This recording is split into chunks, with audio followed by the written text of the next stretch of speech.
அனைவருக்கும் வணக்கம். மற்றும் ஒரு அதிர்வு நிகழ்ச்சியில் உங்களை சந்திப்பதில் மகிழ்ச்சி அடைகின்றோம்.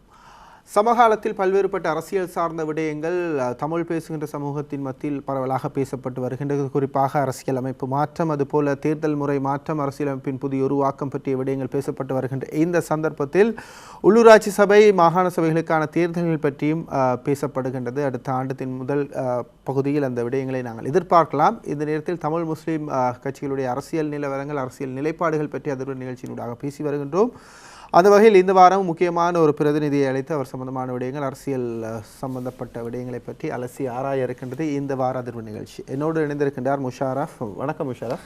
வணக்கம் தன்ராஜ். வழக்கமாக நாங்கள் ஒரு நிகழ்ச்சி தொகுப்பாளர் இருந்து கொண்டு 2-3 அதிதிகளை நேர்காணல் செய்வோம். இன்று 2 தொகுப்பாளர்கள் இருந்து கொண்டு ஒரு அதிதியை நேர்காணல் செய்ய இருக்கிறோம். ஏன் அப்படின்னு பார்த்தோம்னா, எந்த திசையிலும் இத்தகைய கேள்வியையும் கேட்கக்கூடிய 2 தொகுப்பாளர்கள் அல்ல, 3 தொகுப்பாளர்களாக இருந்தாலும் தனித்து நின்று பதிலளிக்கக்கூடிய ஒரு வல்லமை படைத்த ஒரு கட்டற்ற சுதந்திரத்தை எங்களுக்கு அவர் தந்திருக்கிறார் அப்படின்னு நாங்கள் நம்புகின்றோம். நாங்கள் வரவேற்கலாம் ஸ்ரீலங்கா முஸ்லீம் காங்கிரஸினுடைய தவிசாளர் பசீர் சைகுதாவத் அவர்களை. வணக்கம், எப்படி இருக்கிறீங்க? வணக்கம் நண்பர்களே, நான் எப்போதும் போலவே இருக்கிறேன். ஆரம்பத்திலிருந்து தொடங்கலாம்.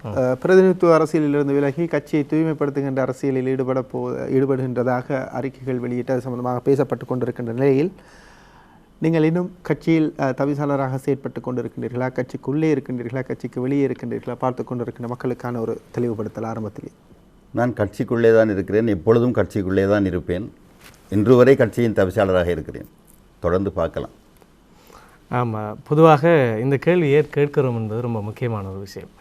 2013ஆம் ஆண்டு, அதற்கு முன்பதான காலகட்டம், அதற்கு பின்னர் கூட எப்போதுமே பசீர் சைகுதாவத் என்கின்ற ஒரு நபர் குறித்து கட்சிக்குள் இருக்கின்ற உயர்பீட உறுப்பினர்களாக இருக்கலாம், வெளியில் இருக்கின்ற பொதுமக்களாக இருக்கலாம், உள்ளே இருக்கிறாரா வெளியே இருக்கிறாரா அல்லது உள்ளிருந்து கொண்டு கட்சிக்குள் இருப்பவர்களுக்கு இடையில் ஒரு முரண்பாட்டை தோற்றுவிக்கிறாரா என்பதாக எப்பொழுதுமே ஒரு விமர்சன பார்வையோடு தான் உங்களை பார்ப்பார்கள்.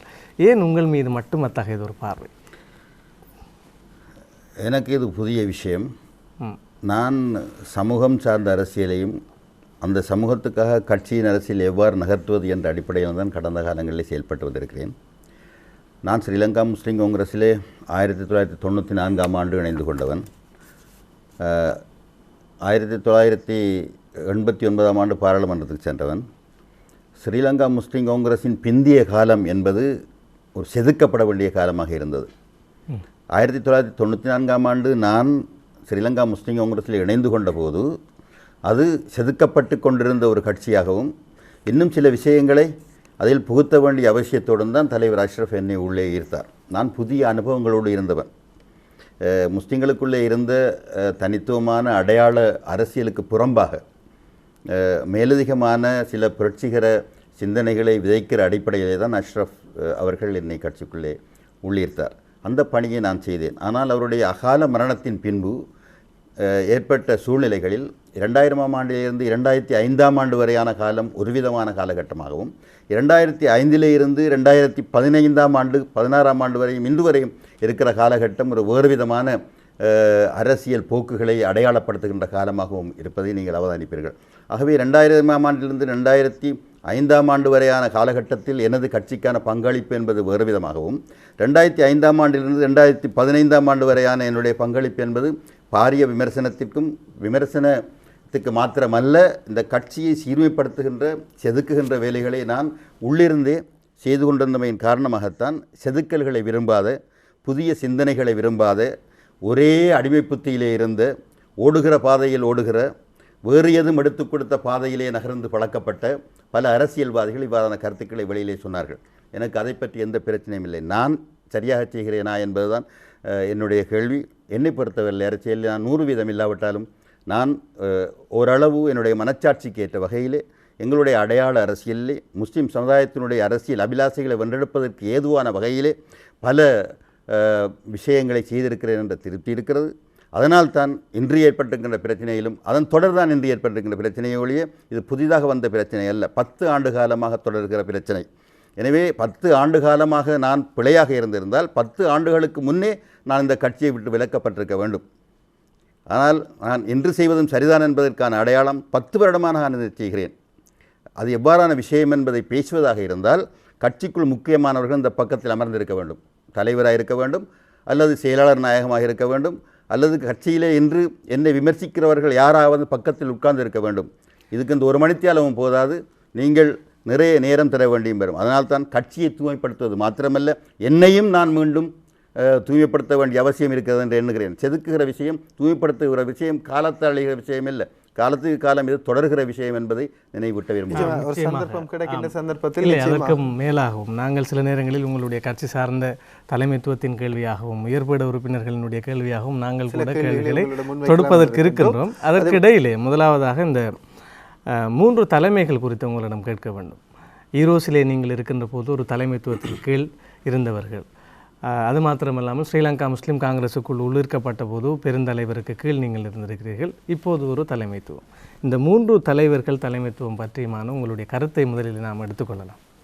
ஈரோஸில் இருக்கிற போது இன்று சொல்லுகிற தலைமைத்துவம் என்கிறது ஒருமையா பன்மையா என்று பார்க்கிற கேள்விகள் இருக்கவில்லை. தலைமை என்பது ஒருமை, தலைமைத்துவம் என்பது பன்மை. தலைமைத்துவம் என்பது பன்மை என்பது பலர் சேர்ந்து சிந்தித்து மசூரா அடிப்படையில் எடுக்கிற தீர்மானத்துக்கு பயன்படுத்துவது தான் தலைமை. ஆனால் அன்று இருந்தது, ஈரோஸில் இருந்தது தலைமை அல்ல, ஈரோஸில் இருந்து தோழமை, ஒரு முன்னோடி. முன்னே ஓடுவது வேறு, முன்னோடி என்பது வேறு. இப்போது முன்னே ஓடுபவர்களை பார்க்கிறோம், முன்னோடிகளை பார்க்க முடியவில்லை. முன்னோடியாக நான் 2 பார்த்தேன். ஒருவர் பாலகுமார், அதற்கு முன்பு ஈரோஸ் இயக்கத்துடைய ஸ்தாபகர் ரட்னசபாபதி, தோழர் ரட்னசபாபதி அவர்கள். பின்பு புதிய அரசியலிலே ஒரு போராட்டம் என்பதை, ஐக்கியப்படுவது என்பதை ஒரு போராட்டம் தான் என்று அறிமுகப்படுத்திய புதிய ஒரு தலைமை, அது முன்னோடியாகவும் இருந்தது, அழைத்து கொண்டு முன்னேயும் ஓடியது. அதுதான் எங்களுடைய தலைவர் எம்.எச்.எம். அஷ்ரப் அவர்களுடைய நினைவினால் கடந்த நேற்று நடந்து அது கடந்து இன்று நாம் அவரை பற்றி பேசி கொண்டிருக்கின்றோம். ஆகவே அந்த 2 விதமான தலைமைத்துவங்களும் வேறுபாடானது. பிந்திய எங்களுடைய இன்றைய ஸ்ரீலங்கா முஸ்லீம்களின் தலைமைத்துவம் வித்தியாசமானது. எப்பொழுதுமே நீங்கள் பார்ப்பீர்கள் என்றால், ஒரு கட்சியை உருவாக்கியவர்களுடைய தலைமை தன்மை என்பது வேறு விதமாகவும், அதை தொடர்ந்து பின்வருகிறவர்களுடைய காம்ப்ரமைஸ் லீடர் என்று சொல்வார்கள், அந்த தலைவர்களுடைய பண்புகள் வேறு விதமாகவும் இருக்கும். ஆகவே நான் பிந்திய தலைமையை 2005ஆம் ஆண்டு காலம் வரைக்கும் அதை கிட்டத்தட்ட அஷ்ரஃபுக்கு அடுத்ததாக தலைவராக இருக்கிற தகுதியுடைய ஒருவராக பார்த்துத்தான் அவ்வளவு வேலைகளும் அவருடன் நான் செய்தேன். 2010க்கு பிற்பட்ட காலகட்டங்களிலே அவர்களுடைய நடைமுறையிலே சிக்கல்கள் வந்தன. பிந்தி இன்று வரைமான சூழ்நிலைகளிலே சில தலைமை என்பது, அது தலைமைத்துவம் என்பது பன்மையான விஷயம் அல்ல, அது ஒருமையான விஷயம் என்பதற்கான யாப்பு ரீதியான அல்லது செயல்பாட்டு ரீதியான, நடைமுறை ரீதியான, தத்துவார்த்த ரீதியான அடையாளங்களை அவர் விட்டிருக்கிறார் என்று கருதியதன் காரணமாகத்தான் உள்ளிருந்து கொண்டு நான் போராட்டங்களை நடத்தினேன். குறிப்பாக உங்களை பற்றி பார்க்கின்ற போது தலைமைத்துவத்துக்கு ஆசைப்பட்டவராக நீங்கள் அறியப்படவில்லை, ஆனால் தலைமைத்துவத்தை பாதுகாப்பதற்கான செயற்பாடுகளை செய்பவர்களாக இருந்திருக்கின்றீர்கள். இவ்வாறான நிலையில் ஸ்ரீலங்கா முஸ்லீம் காங்கிரசினுடைய உயர்பட உறுப்பினர்கள் பலர் அல்லது பெரும்பான்மையினர் தலைமைத்துவத்துக்கு எதிராக அல்லது தலைமைத்துவத்துடைய நடவடிக்கைகளை விமர்சனம் செய்யாத போது நீங்கள் மட்டும் தொடர்ச்சியாக இவ்வாறான விமர்சனங்கள் முன்வைத்து வருவதற்கான காரணம் எதுவாக இருக்கின்றது? நான் அடிப்படையிலேயே ஒரு கலகக்காரன், அரசியலுக்குள் நுழைந்ததே ஒரு கலகக்காரனாகத்தான். வாய்ப்பொத்தி கூட்டத்தோடு கோவிந்தா போட்டு ஜெய் போட்டு நான் வால் பிடித்து கால் பிடித்து தோள் பிடித்து விட்டு நான் என்னுடைய அரசியலை செய்து என்று பழக்கப்பட்டவன் அல்ல. தோளோடு தோளுரச நடந்து வந்து அரசியல் பழக்கப்பட்டவன், தோழமையோடு அரசியல் செய்து பழக்கப்பட்டவன். ஆகவே பிரச்சனைகள் வருகிற போது கேள்வி கேட்கிறதுக்கும், கேள்விக்கு சரியான பதில் கிடைக்காவிட்டால் மேலதிகமாக கேள்வி கேட்பதற்கும் பழக்கப்பட்ட அரசியல் இருந்து வந்தவன் நான். அதனால்தான் ஸ்ரீலங்கா முஸ்லீம் காங்கிரஸுக்குள் எங்களுடைய மறைந்த தலைவர் அஷ்ரப் அவர்கள் இருந்தபோதே கண்டியிலே நான் ஒரு விமர்சன அரங்கு என்ற ஒன்றை நடத்தினேன். இன்றைய தலைவர் கையிலேஞ்சி நனையும் வரையும் அழுது அழுது அவர் கட்சியிலே இருக்கும்போது செய்த பிழைகளை பற்றி சொன்னார். அஷ்ரப் சார் சொன்னார், நான் தான் ஆரம்பித்து வைத்தேன். ஆகவே எங்களுடைய பிழைகளை நாங்கள் ஒத்துக்கொள்ளுகிற சுய விமர்சனத்தை செய்தால் புற விமர்சனத்தில் இருந்து தவிர்ந்து கொள்ள வழி ஏற்படுவது மாத்திரமல்ல, அடுத்த கட்டத்திற்கு நாங்கள் கொஞ்சம் உயரத்திற்கு பாயவும் முடியும் என்பதை நானே இந்த கட்சிக்குள் வழங்கப்படுத்தினேன். அதற்கான இன்றும் பல சாட்சிகள், பழைய அதியுயர்பட உறுப்பினர்கள் இருக்கிறார்கள். அதியுயர்பட உறுப்பினர்கள் 23 பேராக இருந்த காலம் அது. நீங்கள் சொன்ன ஒரு வாசகம் தான் இது. நான் பல விடயங்களில் தவறிழைத்திருக்கின்றேன், ஆனால் முஸ்லிம் காங்கிரஸின் பிரதான இலக்கான தனி அடையாள அரசியலை சிதைய விடவில்லை.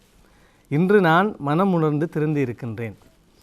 ஆனால் இதைவிட பெரிய தவறுகளையும் சமூக துரோகங்களையும் மேற்கொண்ட தலைமைத்துவம் இன்னும் தன்னை சுய விசாரணை செய்து கொள்ளவில்லை என்பதாக நீங்கள் ஒரு கருத்து சொல்லியிருக்கிறீர்கள். இந்த கருத்தை நாம் 2 விதமாக பார்க்கலாம். நான் பல இடங்களில் தவறிழைத்திருக்கின்றேன் என்கின்ற உங்களுடைய கொன்ஃபெஷன் என்று சொல்லலாம், ஒரு வாக்கு மூலமாக நாம் எடுத்துக்கொள்ளலாம். ஏனென்றால் நான் நினைக்கிறேன் உங்களுக்கு இந்த வாக்கு மூலம் என்ற வார்த்தையும் கூட புதிதல்ல. மக்கள் என்ற நீதிபதிகள் முன் பஷீர் சேகுதாவின் வாக்கு மூலம் என்ற ஒரு நிகழ்வு கூட உங்களை பற்றியதாக நாம் நிறைய பேச வேண்டிய ஒரு நிகழ்வு அது. எனவே உங்களுடைய அந்த கருத்திலே நான் பல தவறு இழைத்திருக்கிறேன் என்பதில் நீங்கள் எதை அரசியல் ரீதியான எந்த தவறுகளை சுட்டி காட்டுகிறீர்கள்? அரசியல் ரீதியான தவறுகள் என்பது 2005ஆம் ஆண்டு காலத்தில் இருந்து கட்சி மாறுகிற விஷயத்திலே நான் சில அடிப்படை விடயங்களிலே தவறளித்திருக்கிறேன் நினைக்கிறேன். 2001ஆம் ஆண்டு ஒரு கட்சி மாறுவதாக இருந்தால் ஒரு சமூகம் சார்ந்த விஷயத்திலே ஒரு அரசிலிருந்து எதிர்ப்பக்கம் போக வேண்டும், அல்லது சமூகம் சார்ந்த விஷயத்திலே அரசிலே இருந்து எதிர்ப்பக்கத்தில் இருந்து அரசுக்கு வர வேண்டும். அதுதான் சரியான நடைமுறை. ஆனால் நான் இந்த தலைமைத்துவத்தோடு இந்த கட்சியில் இருக்கிற ஏனைய பாராளுமன்ற உறுப்பினர்களோடு ஒரு பட்ஜெட் வர வேண்டும் மாறுவதற்கு, அரசாங்கத்திலிருந்து எதிர்க்கட்சிக்கு, அல்லது ஒரு தேர்தல் வர வேண்டும். ஆகவே அப்படியாக ஒரு தேர்தல் காலத்திலும் அல்லது ஒரு பட்ஜெட் நடைபெறுகிற காலத்திலும் மாறுவது என்பது என்னை பொறுத்தவரை அது சரியான விடயம் அல்ல. அது சரியான நான் ஒரு அரசியல் அதிபரிடத்திலே கூறினேன். அமைச்சராக இருந்த பொழுது வேறுவலையிலே அழுத்கமையிலே பொதுபலசேனையில் நடந்த அட்டூழியத்திலே நான் எங்களுடைய தலைவருக்கும் எங்களுடைய அதிகார பீடத்திற்கும் கூறினேன், நாம் இருவரும் தான் அமைச்சராக இருக்கிறோம், ராஜினாமா செய்துவிட்டு பின் கதிரைகளுக்கு செல்வோம் என்று சொன்னேன். சமூகம் சார்ந்த விடயங்களை ராஜினாமா செய்வது என்பது சமூகத்திற்கு உயர்ச்சி மாத்திரமல்ல, கட்சியினுடைய நம்பகத்தன்மையை வளரச் செய்யும். ஒரு பட்ஜெட் நேரத்திலோ அல்லது ஒரு தேர்தல் காலத்திலோ மாறுவது என்பது முடிப்புகள் சம்பந்தமான விஷயமாக முடிச்சு போடப்படும். அது மாத்திரமல்ல, உண்மையாகவே அப்படி செய்வது ஒரு பெரிய கட்சிகள் 2 இருக்கின்றன. எப்பொழுதுமே அந்த தலைமைத்துவங்களின் முதுகிலே குத்திவிட்டு வருகிற ஒரு அரசியல் நிகழ்வாக இருக்குமே ஒழிய சமூகம் சார்ந்த ஒரு நடவடிக்கையாக இருக்க மாட்டாது. கட்சி தலைமைக்கு நன்மை அல்லது கட்சியில் இருக்கிற எம்பிமார்களின் நன்மை சார்ந்த விஷயமாக இருக்கிறது. என்னுடைய அரசியல் வாழ்க்கையிலே நான் 2001ஆம் ஆண்டு ஒரு முறை, 2007ஆம் ஆண்டு ஒரு முறை, 2012ஆம் ஆண்டை ராஜினாமா செய்தோம். 2015 ஜனாதிபதி சமூகமே மாறிவிட்டது. அதற்கு முதலே நான் சொன்ன மாதிரி அழுத்தம் பிரச்சனை மாறியிருந்தால் நாங்கள் சமூகத்தை வழிகாட்டுகிற தலைமைகளாக போயிருப்போம். சமூகம் இழுத்து கொண்டு போகிற நீரிலே அடிபட்டு போகிற துரும்பு போல, அலைகளில் துரும்பு போல நாங்கள் போயிருக்க வேண்டி வந்திருக்காது. எனவே நான் என்னுடைய அரசியல் வாழ்க்கையிலே நான் 27 வருடமாக பாராளுமன்றத்திலேயும் மாகாண சபையிலுமாக இருந்திருக்கிறேன். இந்த 27 ஆண்டு காலத்திலும் நான் இழைத்த மிக பெரும் அரசியல் பிழை என்பது இந்த பட்ஜெட் காலத்திலும் மற்றது தேர்தல் காலத்திலும் மாறிப்போனதுதான். அதற்கு முன்பே மாறி இருக்க வேண்டும் அல்லது மாறாமல் இருந்து தோற்றிருக்க வேண்டும். தலைமையினுடைய தவறை சொல்லுங்கள். இது வெறுமனே ஒரு தலைவரில் தனிப்பட்ட அடிப்படையிலான குற்றம் சுமத்துகிற விஷயம் அல்ல. தலைவர் தனித்து முடிவுகளை எடுத்து வந்தார் என்கிற ஒரு பிரச்சனை இருக்கிறது. தலைவரின் சில முடிவுகளில் நான் தாக்கத்தை கடந்த காலங்களில் செலுத்தி இருக்கிறேன். அவருடைய முடிவுகள் அவர் நினைக்கிற முடிவுகளை நிறைவேற்றுவதற்கு ஒரு லெப்டினண்டாகவும் இருந்திருக்கிறேன். ஆகவே அவரை தனிப்பட்ட என்று குற்றம் சுமத்துவதற்கு இல்லை. அவரை நான் குற்றம் சுமத்துவதாக இருந்தால் வேறு விடயங்கள் இருக்கின்றன. ஒரு நபருடைய செயற்பாடு கட்சி ஒரு நபருடைய ஒரு கட்சியில் இருக்கிற அங்கத்தவருடைய சாதாரணமான அங்கத்தவரோ நடுநிலை அங்கத்தவரோ உச்சபீட உறுப்பினர்களோ தலைமையோ யாராவது அவர்கள் செய்கின்ற அவர்களுடைய நடவடிக்கைகள் கட்சியின் நட்பெயருக்கு களங்கம் விளைவிக்குமாக இருந்தால் அவரை கட்சியிலிருந்து நீக்க வேண்டும் என்று யாப்பு சொல்கிறது. அது அஷ்ரப் சேர்வலை இந்த வாப்பு. எனவே அந்த விஷயங்களில் பார்க்கும்போது நிறைய பேச இருக்கும். இப்படி ஒருவர் இல்லாத இடத்திலே தனியே குந்திக்கொண்டு ஒரு வீராப்பு பேசுகின்ற அரசியலை நான் இந்த இடத்திலே அப்படி செய்ய விரும்பவில்லை. யாரும் அப்படியானவர்கள் கட்சியிலே இருந்தோ வெளியிலிருந்தோ வருகிற போது அவர்களோடு நான் அது சம்பந்தமாக பேச தயாராக. உங்கள் மீது சொல்லப்படுகின்ற விமர்சனங்கள் என்னவென்றால், இப்பொழுது கட்சிக்குள் தீர்த்து கொள்ள வேண்டியதான பிரச்சனைகளை எல்லாம் பகிரங்கமாக இணையதளங்களிலும் பத்திரிகைகளிலும் வெளிமேடைகளிலும் பேசி கட்சிக்குள் தீர்க்க வேண்டிய விடயங்களை அம்பலப்படுத்துவதனூடாக கட்சியை பலவீனப்படுத்தி இருக்கிறார் பஷீர் சேகுதாவ் என்பதுதான் உங்களுடைய தலைமை உட்பட உயர்பீடத்தினுடைய குற்றச்சாட்டு. பல விடயங்களை ஜனநாயக ரீதியாக கட்சிக்குள் பேசி தீர்வுகளை கண்டிருக்க முடியும்.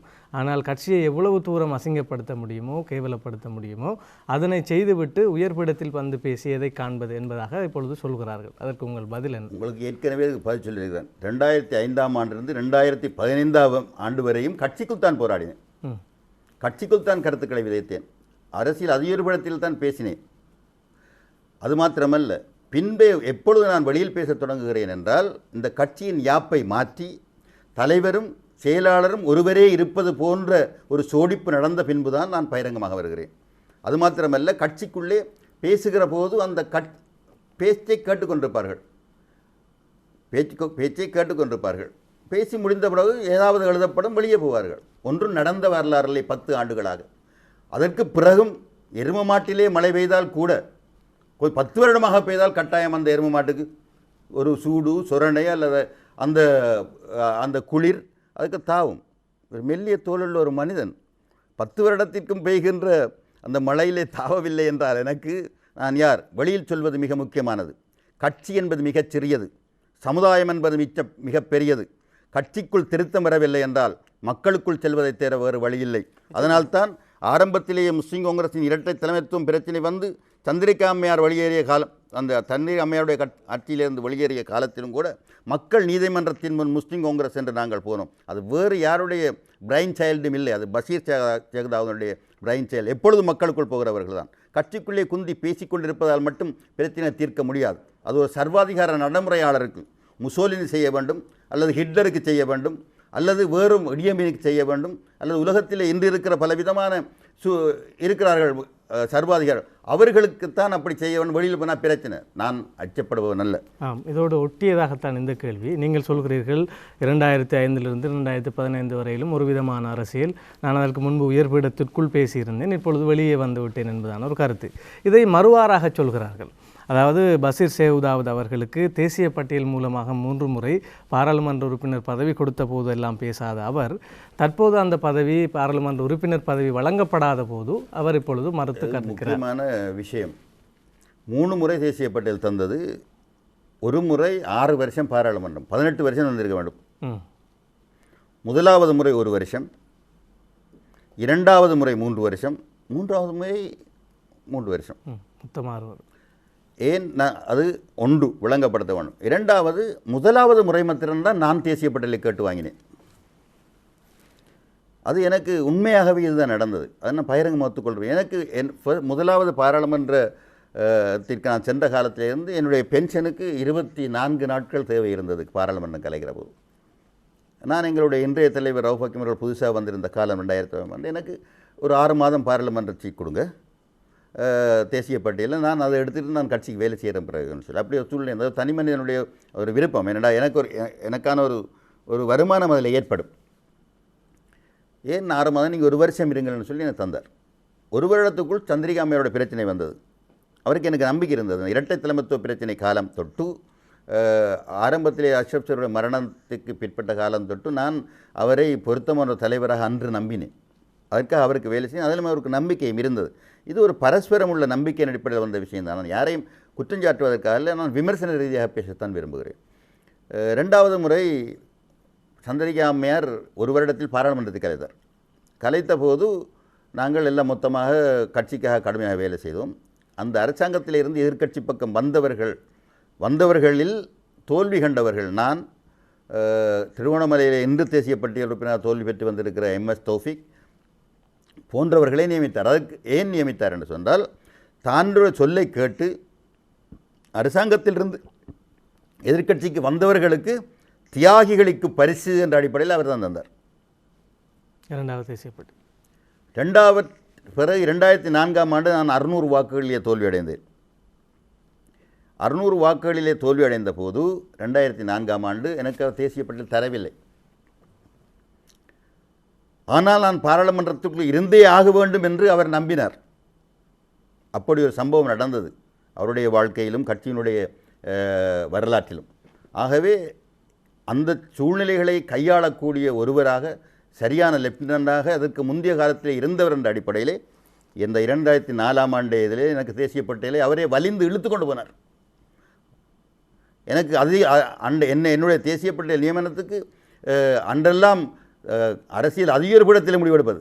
அந்த அரசியல் அதிகார பீடத்திலே மிக பெரும்பான்மையான வாக்குகளை 3 பேர் தான் அதற்கு எதிர்த்தார்கள். அனைவரும் ஆதரவு வழங்கினார். அப்படி ஒரு சூழ்நிலை தேசிய பட்டியலுக்கு போனேன். தேசிய பட்டியல் தலைவர் அவர்களுடைய வீட்டு கதிரையை சூடாக்கி அல்லது அவருடைய கதவு நிலைகளில் என் தோளை போட்டு உரசி தேசிய பட்டியல் எடுக்கவில்லை. நான் என்னுடைய தனிப்பட்ட திறமைகளையும் என்னுடைய கடந்த கால அனுபவங்களையும் அதற்கு விலையாக கொடுத்து தான் தேசிய பட்டியல் விலையாக அதனை கழிந்து தான் தேசிய பட்டியல் தரப்பட்டதை ஒழிய வேறு எந்த விடயங்களுக்காகவும் தேசிய பட்டியல் நான் உரசித்திருந்து எடுத்தவன் அல்ல என்பதை இந்த இடத்திலே பதிவு செய்ய விரும்புகிறேன். நிச்சயமாக அந்த பதிவோடு சேர்த்து இந்த கேள்வி பொருத்தமாக இருக்கும் என்று நினைக்கிறேன் முஷரஃப். முஸ்லீம் காங்கிரசினுடைய அதிகார உறுப்பினர்களுடைய அந்த விமர்சன பார்வை என்பது எல்லா உறுப்பினர்களும் நீங்கள் சொல்லல. அது இல்லை, நான் இல்லை ஒன்று சொல்லணும். நீங்கள் உங்கள் கேள்விக்கு வசதியாக 3 விதமான உறுப்பினர்கள் இருக்காங்க. ஒரு விதமாக இருக்கிறார்கள் என்னடாலும் எதிர்ப்பாங்க. கொஞ்சம் பேர் வந்து இதில் நியாயம் இருந்து ஆதரவளிப்பாங்க. இன்னும் பெரும்பான்மையானவர்கள் சும்மா இருப்பாங்க. நான் கேட்க வந்த கேள்வி, முஸ்லீம் காங்கிரஸ் தலைமைத்துவம் பற்றி நீங்கள் அதிகமாக விமர்சித்தீர்கள். முஸ்லீம் காங்கிரஸுடைய தலைமைத்துவம் பற்றி ஏனைய உறுப்பினர்களுடைய விமர்சனமாக இருப்பது பஷீர் சேகுதாவுக்கு தலைமைத்துவம் சலுகையாக சில விஷயங்களை செயற்படுத்துகின்றது. அவரோடு கடந்த காலங்களில் குறிப்பாக அவர் பற்றிய விடயங்களில் மெத்தனமாக நடந்து கொள்கின்றது என்ற ஒரு விமர்சனம் இருக்கின்றது. குறிப்பாக அவர் கேட்கின்ற கேள்வி நியாயமான ஒரு கேள்வி. ஏனென்றால் நீங்கள் தேசிய பட்டியல் பற்றி பேசினீர்கள். தன்ராஜருடைய கேள்வியும் அப்படித்தான் அமைந்தது. தேசிய பட்டியல் விடயம் தொடர்பாக உங்களுடைய தலைமை மீது இருக்கின்ற குற்றச்சாட்டுகளில் ஒரு முக்கியமான குற்றச்சாட்டு, செல்கின்ற ஊர்களிலெல்லாம் உங்களுக்கு ஒரு தேசிய பட்டியல் தருவோம் என்பதாக தேர்தல் வாக்குறுதி அளிப்பார். அந்த வாக்குறுதியை அவர் இன்றளவிலும் நிறைவேற்ற தவறி இருக்கிறார் பல இடங்களில். அதற்கு முட்டுக்கட்டையாக இருந்தது என்ன என்று பார்க்கின்ற போது உங்களுக்கு வழங்கப்பட்டிருக்கின்ற தேசிய பட்டியல் என்பதாக கூட பலர் கருத்து சொல்ல வலிந்து உங்களுக்கு வழங்கியது. எனவே ஏன் இப்படி வழங்குகிறார்? பஷீர் சேகுதாவுக்கு அதிகமாக சலுகைகளை வழங்குகின்றார் இந்த தலைமை என்பதாகவும் அவர் மீது குற்றச்சாட்டு இருக்கிறது, உங்கள் மீதல்ல. இதை எப்படி பார்க்கிறீர்கள்? ஒன்று அப்படித்தான் என்றால் இந்த முறையும் அட்டாளத்தினை கொடுத்திருக்க வேண்டும். என்ன எனக்கு தெரியலையே. நண்பர் ஹசன் அலி அவர்களுக்கும் தேசிய பட்டியல் கொடுக்கப்பட்டது. அங்கே ஒரு எம்பியும் இருந்த காலத்தில் இந்த ஊரில் ஒரே ஊருக்கு 2 கொடுக்கப்பட்டது, 2 முறை கொடுக்கப்பட்டது. அதுக்கெல்லாம் பேர் வரவில்லை. பஷீர் சேகுதாவுக்கு கொடுத்தால்தான் பேர் வரணும். எத்தனை முறை தந்திருக்கீங்க? அதற்கு இன்னும் ஒரு காரணமும் சொல்லப்படுகிறது. குறிப்பாக கடந்த ஆட்சி காலத்திலே நீங்கள் முன்னாள் ஆட்சியாளர்கள், ஜனாதிபதியாக இருக்கலாம், முன்னாள் ஜனாதிபதி, அதே போன்று பாதுகாப்பு செயலாளர், முன்னாள் பொருளாதார அபிவிருத்தி அமைச்சரோடு மிக நெருங்கி பழகிய ஒரு செல்லப்பிள்ளை என்பதாக உங்கள் மீது ஒரு விமர்சன பார்வை இருக்கிறது. எனவே அதிகாரத்தில் நீங்கள் இருந்தபோது உங்களுடைய சில நேரங்களிலே முஸ்லீம் காங்கிரஸ் தலைமை மீது சொல்லப்படுகின்ற விமர்சனங்களிலே 18ஆம் திருத்தச் சட்டத்திற்கு ஆதரவளித்தது, திவிநகும சட்டம் மூலம், சிராணி பண்டாரநாயக்கக்கு எதிரான விடயங்கள், இவை எல்லாவற்றிற்கும் முஸ்லீம் காங்கிரஸ் ஆதரவளித்தமைக்கான பிரதான தூண்டுகோல் உந்துதல் நீங்கள் என்பதாக உங்கள் மீது ஒரு குற்றச்சாட்டு இருக்கிறது. நீங்கள் முன்னாள் அரசாங்கத்தோடு இணைந்து கொண்டுதான் நீங்கள் சில பலாத்காரத்தின் அடிப்படையில் உயர்படுத்தி சம்மதிக்க கேள்விக்கும் தேசிய பட்டியலும் சம்பந்தம் இல்லை. ஏனென்றால் 2010ஆம் ஆண்டு நான் மட்டக்களப்பு மாவட்டத்திலே தேர்தல் கேட்டு வெற்றி பெற்றவனாக தான் பாராளுமன்றத்துக்கு வந்தேன். இல்லை, நான் தேசிய பட்டியலுக்கு தேசிய பட்டியல் தொடராகத்தான் வருது. அது வந்த நேரத்தில் நான் இந்த வரலாறு 2005க்கு போகணும். 2005ஆம் ஆண்டுக்கு இந்த வரலாறு போகணும். ஆனால் அந்த விஷயத்தை நான் பகிரங்கமாக விவாதிக்க விரும்பவில்லை. என்னுடைய அரசியல் அதிகார படத்துக்கும் சொல்லியிருக்கிறேன். ஏன் மஹிந்த ராஜபக்ச அவரோடு உறவு வேண்டி வந்தது, ஏன் மஹிந்த ராஜபக்ச அவர்களுடைய சில கோரிக்கைகளுக்கும் நாங்கள் தலை சாய்க்க வந்தது என்பதை சொல்வது என்பது முஸ்லீம் காங்கிரஸை இல்லாமல் செய்வதற்கு சமனானது. ஆகவே நான் ஒரு பகிரங்கமான விவாதத்தில் அதை பற்றி சொல்ல விரும்பவில்லை. அதோடு தலைவர் அவர்கள் இருந்தால் மாத்திரம் அந்த வரலாற்றை நான் பேச விரும்புகிறேன். அதுவரை நான் சொல்ல விரும்பவில்லை. சரி, நாங்கள் தேசிய பட்டியல் தொடர்பாக தொடுத்த கேள்விக்கு நீங்கள் சொன்ன ஒரு பதில், இம்முறை எனக்கு தேசிய பட்டியல் வழங்கப்படவில்லை, அப்படி என்றால் அட்டாளச்சனைக்கு கொடுத்திருக்கலாமே என்று நீங்கள் ஒரு கருத்தை சொன்னீர்கள். வன்னிக்கு கொடுத்திருக்கலாம். இல்லை, எங்களுடைய கேள்வி என்னவென்றால், இம்முறை உங்களுக்கு வழங்கப்படாமைக்கு இப்போது ஆட்சி அதிகாரத்தில் இருக்கின்ற ஜனாதிபதி, பிரதமர், இந்த நல்லாட்சி அரசாங்கத்திற்கும் உங்களுக்குமான நெருக்கம் கடந்த ஆட்சி போல் இல்லை. எனவே உங்களுக்கு நீங்கள் கடந்த முறைகள் உங்களுக்கு தேசிய பட்டியல் வழங்கப்படுகின்ற போது நீங்கள் ஒரு பலாத்காரத்தின் அடிப்படையில் வாங்கினீர்கள் என்பதான ஒரு குற்றச்சாட்டை முஸ்லீம் காங்கிரஸ் ஆதரவாளர்கள் தெரிவிக்கிறார்கள். எனவே அந்த அடிப்படையில் இப்போது அந்த செல்வாக்கு உங்களிடம் இல்லாமல் போய்விட்டது என்பது அர்த்தப்படும். தொகுப்பாளர் முஸ்லீம் காங்கிரஸ் ஆதரவாளர்கள் எல்லாருடையும் பிரதிநிதியாக இருக்க முடியாது என்பதை நீங்கள் மனம் கொள்ளணும். முதலாவது ஏன்னு சொன்னால் நீங்கள் முஸ்லீம் காங்கிரஸ் ஆதரவாளர் எல்லாரும் அப்படி நினைக்கிறாங்கன்னு நீங்கள் சொல்கிறது எல்லோரும் என்று சொல்லி ஆதரவாளர்கள் எல்லோரும் தான். ஆதரவாளர்கள் எல்லாரும் தானே. எத்தனை பேர் சொல்கிறாங்களே பேரை சொல்லுங்கள். ஏன்னு சொன்னால் முக்கியமான விஷயம் இது ஒரு பொது கருத்து. நாங்கள் ஒரு ஒரு விமர்சனம் இருந்தாலும் இந்த நான் ஏற்கனவே என்னுடைய தேசிய பட்டியல் விவகாரத்தை சொல்லியிருக்கிறேன் உங்களுக்கு எப்படி வந்ததுன்னு சொல்லி. நான் இந்த பலாத்காரம் யாரும் பயன்படுத்த பலாத்கார பயந்தா ஏன் தலைவராக இருந்தேன்? ஒரு ஆள்ற பலாத்காரத்துக்கு அடிபட்டு போகிற ஒரு ஆளாக இருந்தால் ஏன் தலைவராக இருக்கணும்? ஏன் அதிகார உறுப்பினர்கள் விமர்சிக்கிறவர்கள் ஏன் பஷீர் சேதாவத் விரட்டுகிறார், பஷீர் சேதாவத் ஒரு பலாத்காரத்தை பயன்படுத்தி வச்சுக்கணும், ஏன் தலைவராக வச்சிருந்தாங்க? ஏன் தலைவராக வச்சுக்கணும்? அப்போ எல்லாரும் சேர்ந்து பயந்தாங்களா பஷீருக்கு? ஒரு கட்டத்திலே 18ஆம் திருத்தச் சட்டத்தை நிறைவேற்றுவதிலே தலைவரை கூட இல்லாமலாக்கி உங்கள் தலைமையில் ஒரு தலைமைத்துவத்தை உருவாக்க நடவடிக்கை ஏற்பட்டதாகவும் இதெல்லாம் பச்சை பொய்யான கதை. இது 18வது திருத்தச் சட்டம் மூல விஷயத்திற்கு தலைவர் இருவரை தயாராக வைத்திருந்தார். ஒருவர் அன்றைய எம்பி அஸ்லம், ஒருவர் அன்றைய எம்பி இன்றைய எம்பியான MS தௌஃபிக். நாங்கள் அந்த கூட்டத்திற்காக நானும் இன்றைய பிரதி அமைச்சர் ஹரீஸும் அந்த ஏனைய பாராளுமன்ற உறுப்பினர் அழைத்திருந்தார்கள். காலையிலே போயிருந்தோம் தலைவர் அவர்களுடைய இல்லத்திற்கு. போயிருந்த போது சொல்லப்பட்ட பாராளுமன்ற உறுப்பினர் இருவரும் கூட்டத்துக்கு வந்து சேரவில்லை. அங்கிருந்து அழைப்புக்கு மேல் அழைப்பு வந்து கொண்டிருக்கிறது. தலைவரும் இருக்கிறார், நாங்களும் இருக்கோம். தலைவரை கையை வைக்க விட முடியாது என்று சொன்னால் அது முக்கியமாக ஒரு சிக்கலான விஷயம் என்று தெரியும். ஆகவே தலைவர் விட முடியாது. நண்பர் ஹரீஸ் யாராவது இருவர் கையொப்பம் விட வேணும், அவர்கள் வரவில்லை. போவோம்னு சொன்னால் போய் கையெழுத்திட்டோம். இதுதான் அதனுடைய முக்கியமான விஷயம். மாத்திரமல்ல, இந்த 18வது திருத்தச் சட்டம் மூலம் என்ற விஷயத்தில் எனக்கு யாரும் என்னிடம் கதைக்கவில்லை. நாங்கள் 2 பேரும் போகிறோம். அங்கே தினேஷ் குணவர்த்தனை தான் குந்தி இருந்தார். அந்த முஸ்லீம் வந்து வரமாட்டாங்கன்னு காய்ச்சாங்களே. நாங்கள் அப்படித்தான் இருந்து நிலைமை முஸ்லீம் போகிறதுக்கு இருக்கல. ஏன் அப்பொழுது உடன்பாட்டுக்கு சென்றீர்கள்? 18ஆம் திருத்தச் சட்டம் மூலத்துக்கு முஸ்லீம் காங்கிரஸ் முஸ்லீம் காங்கிரஸ் ஆதரவு அளிக்கிறதுக்கு என்று இருந்தது. ஏன் முஸ்லீம்களுடைய அரசியலே இதுதான். முஸ்லீம்களுடைய அரசியலே முஸ்லீம்களுடைய போராட்டம் என்பது அரசியல் என்பது எப்பொழுது நீங்கள் இது 1000 வருஷத்து அரசியல். நீங்கள் இன்னும் முஸ்லீம் காங்கிரஸ் மட்டும் சொல்லலாது. இல்லை சொல்கிறத கேளுங்க. ஏன்னு சொன்னால் 18வது திருத்தச் சட்டம் மூலம் இல்லை, மன்னர்களுக்கு ஆதரவளித்தவர்கள் முஸ்லீம்கள். சிங்கள மன்னர்கள் அராஜக மன்னர்களுக்கு கூட ஆதரவு. ஏனென்றால் முஸ்லீம் சமூகத்தினுடைய அரசியல் இருப்பும் முஸ்லீம் சமுதாயத்தினுடைய அரசியல் தன்மையும் அதனுடைய விலங்கு சக்தியும் அதனுடைய பலமும் எல்லாம் அதுதான். அப்படி தான் இருந்து வந்திருக்கு. எப்படி நிலைமை இருக்கின்ற போது பெரிய ஜனநாயகத்துக்கு ஆதரவான போராளிகளாக என்றும் இருந்ததில்லை. அஷ்டபட காலத்தில் கூட எனக்கு நல்ல ஞாபகம் இருக்குது. 94ஆம் ஆண்டு நாங்கள் ஈரோஸ்ரீ எம்பியாக இருக்கிறோம். தலைவர் அஷ்ரப் அவர்கள் ஸ்ரீலங்கா முஸ்லீம் எம்பியாக இருக்கிறார். பாகிஸ்தானிலே ஒரு பாராளுமன்ற குழுவினுடைய கூட்டம் நடக்கிறது. நானும் அதில் கலந்து கொள்கிறேன், அவரும் கலந்து கொள்கிறார். எங்களுடைய மறைந்த MH முகமது அவர்கள் சபாநாயகராக இருக்கிறார். அவர் பேசுகின்ற போது அங்கே சொல்லுகிறார், பஷீர் இது ஒரு முறையும் தான் எதிர்கட்சி இருக்கலாம். முஸ்லீம்களுடைய அரசியலை பொறுத்தவரையில் தொடர்ந்து எதிர்கட்சி இந்த அரசியல் செய்கிறது கஷ்டமான விஷயம். அடுத்த முறை எப்படியாவது ஒரு செய்கிற அரசியலின் மூலமாக அதிகாரத்தை பெறாதிருந்தால் அடுத்த முறை தோற்று விடுவோம் என்று சொன்னார். இது அல்லாஹ் மீது ஆணை. இந்த முஸ்லீம்களுடைய அரசியல் தன்மை என்பது அதுதான். மஹிந்த ராஜபக்சே 2005ஆம் ஆண்டு வந்து விட்டார், 2010ஆம் ஆண்டு வந்து விட்டார். 2 இடத்திலும் முஸ்லீம்கள் ஆதரவளிக்கவில்லை. 2010ஆம் ஆண்டு வென்ற பின்பு ஒரு உள்ளூராட்சி சபை தேர்தல் வந்தது. 2007 நினைக்கிறேன். 2010ஆம் ஆண்டு காலகட்டத்திலே எல்லா இடங்களிலும் 2வது முறையும் வந்து விட்டார். நாம் ஆதரவளிக்கத்தான் வேண்டும் என்று அனைத்து முஸ்லீம்களும் சொன்னார்கள். நீங்கள் சொல்கிற நான் சொல்கிற முஸ்லீம் ஆதரவாளர் சொன்னார்கள், சாட்சியாக இருக்கிறேன். முஸ்லீம் காங்கிரஸ் ஆதரவு இல்லாதவர்களும் சொன்னார்கள், முஸ்லீம் காங்கிரஸ் போராளிகளும் சொன்னார்கள், அதிகாரப்பூர்வ உறுப்பினர்களும் சொன்னார்கள் சேர வேண்டும் என்று. எம்பிக்கள் சொன்னார்கள். ஏனென்றால் அடுத்த கட்டத்தை இழுத்து போக முடியாது. ஆகவே அந்த அடிப்படையில் சேர்ந்துள்ள நான் கொண்டு யாரையும் சேர்க்கலை. 2010ஆம் ஆண்டு நான் சேர்க்கலை. நான் அந்த தொழிற்பாக எனக்கு புரோக்கர் வேலை செய்ய தெரியாது. நான் அரசியல் புரோக்கராக எப்போ ஒரு காலம் இருந்ததில்லை. கட்சிக்குரிய ஒரு வேலை திட்டத்தின் அங்கமாகத்தான் அந்த விஷயம் செய்யப்பட்டது. 2005ஆம் ஆண்டிலிருந்து 2015ஆம் ஆண்டு வரையான அரசியல் வரலாற்றிலே இருந்த பெரிய மிரட்டல் இருந்தது. அந்த மிரட்டல் எதுவென்று சொல்லுகிற போது தான் நான் உண்மையாக சொல்கிறேன். அந்த மிரட்டல் எது என்று சொல்வது தான் உண்மை. என்ற அரசியல் நான் தனிப்பட்ட அரசியல் செய்கிறதா இருந்தால், ஆனால் இப்போது சொல்ல மாட்டேன். சொல்வதாக இருந்தால் சம்பந்தப்பட்டவர் பக்கத்தில் இருக்க வேண்டும். 2 பேரும் கண்ணை பார்த்து பேச வேண்டும்.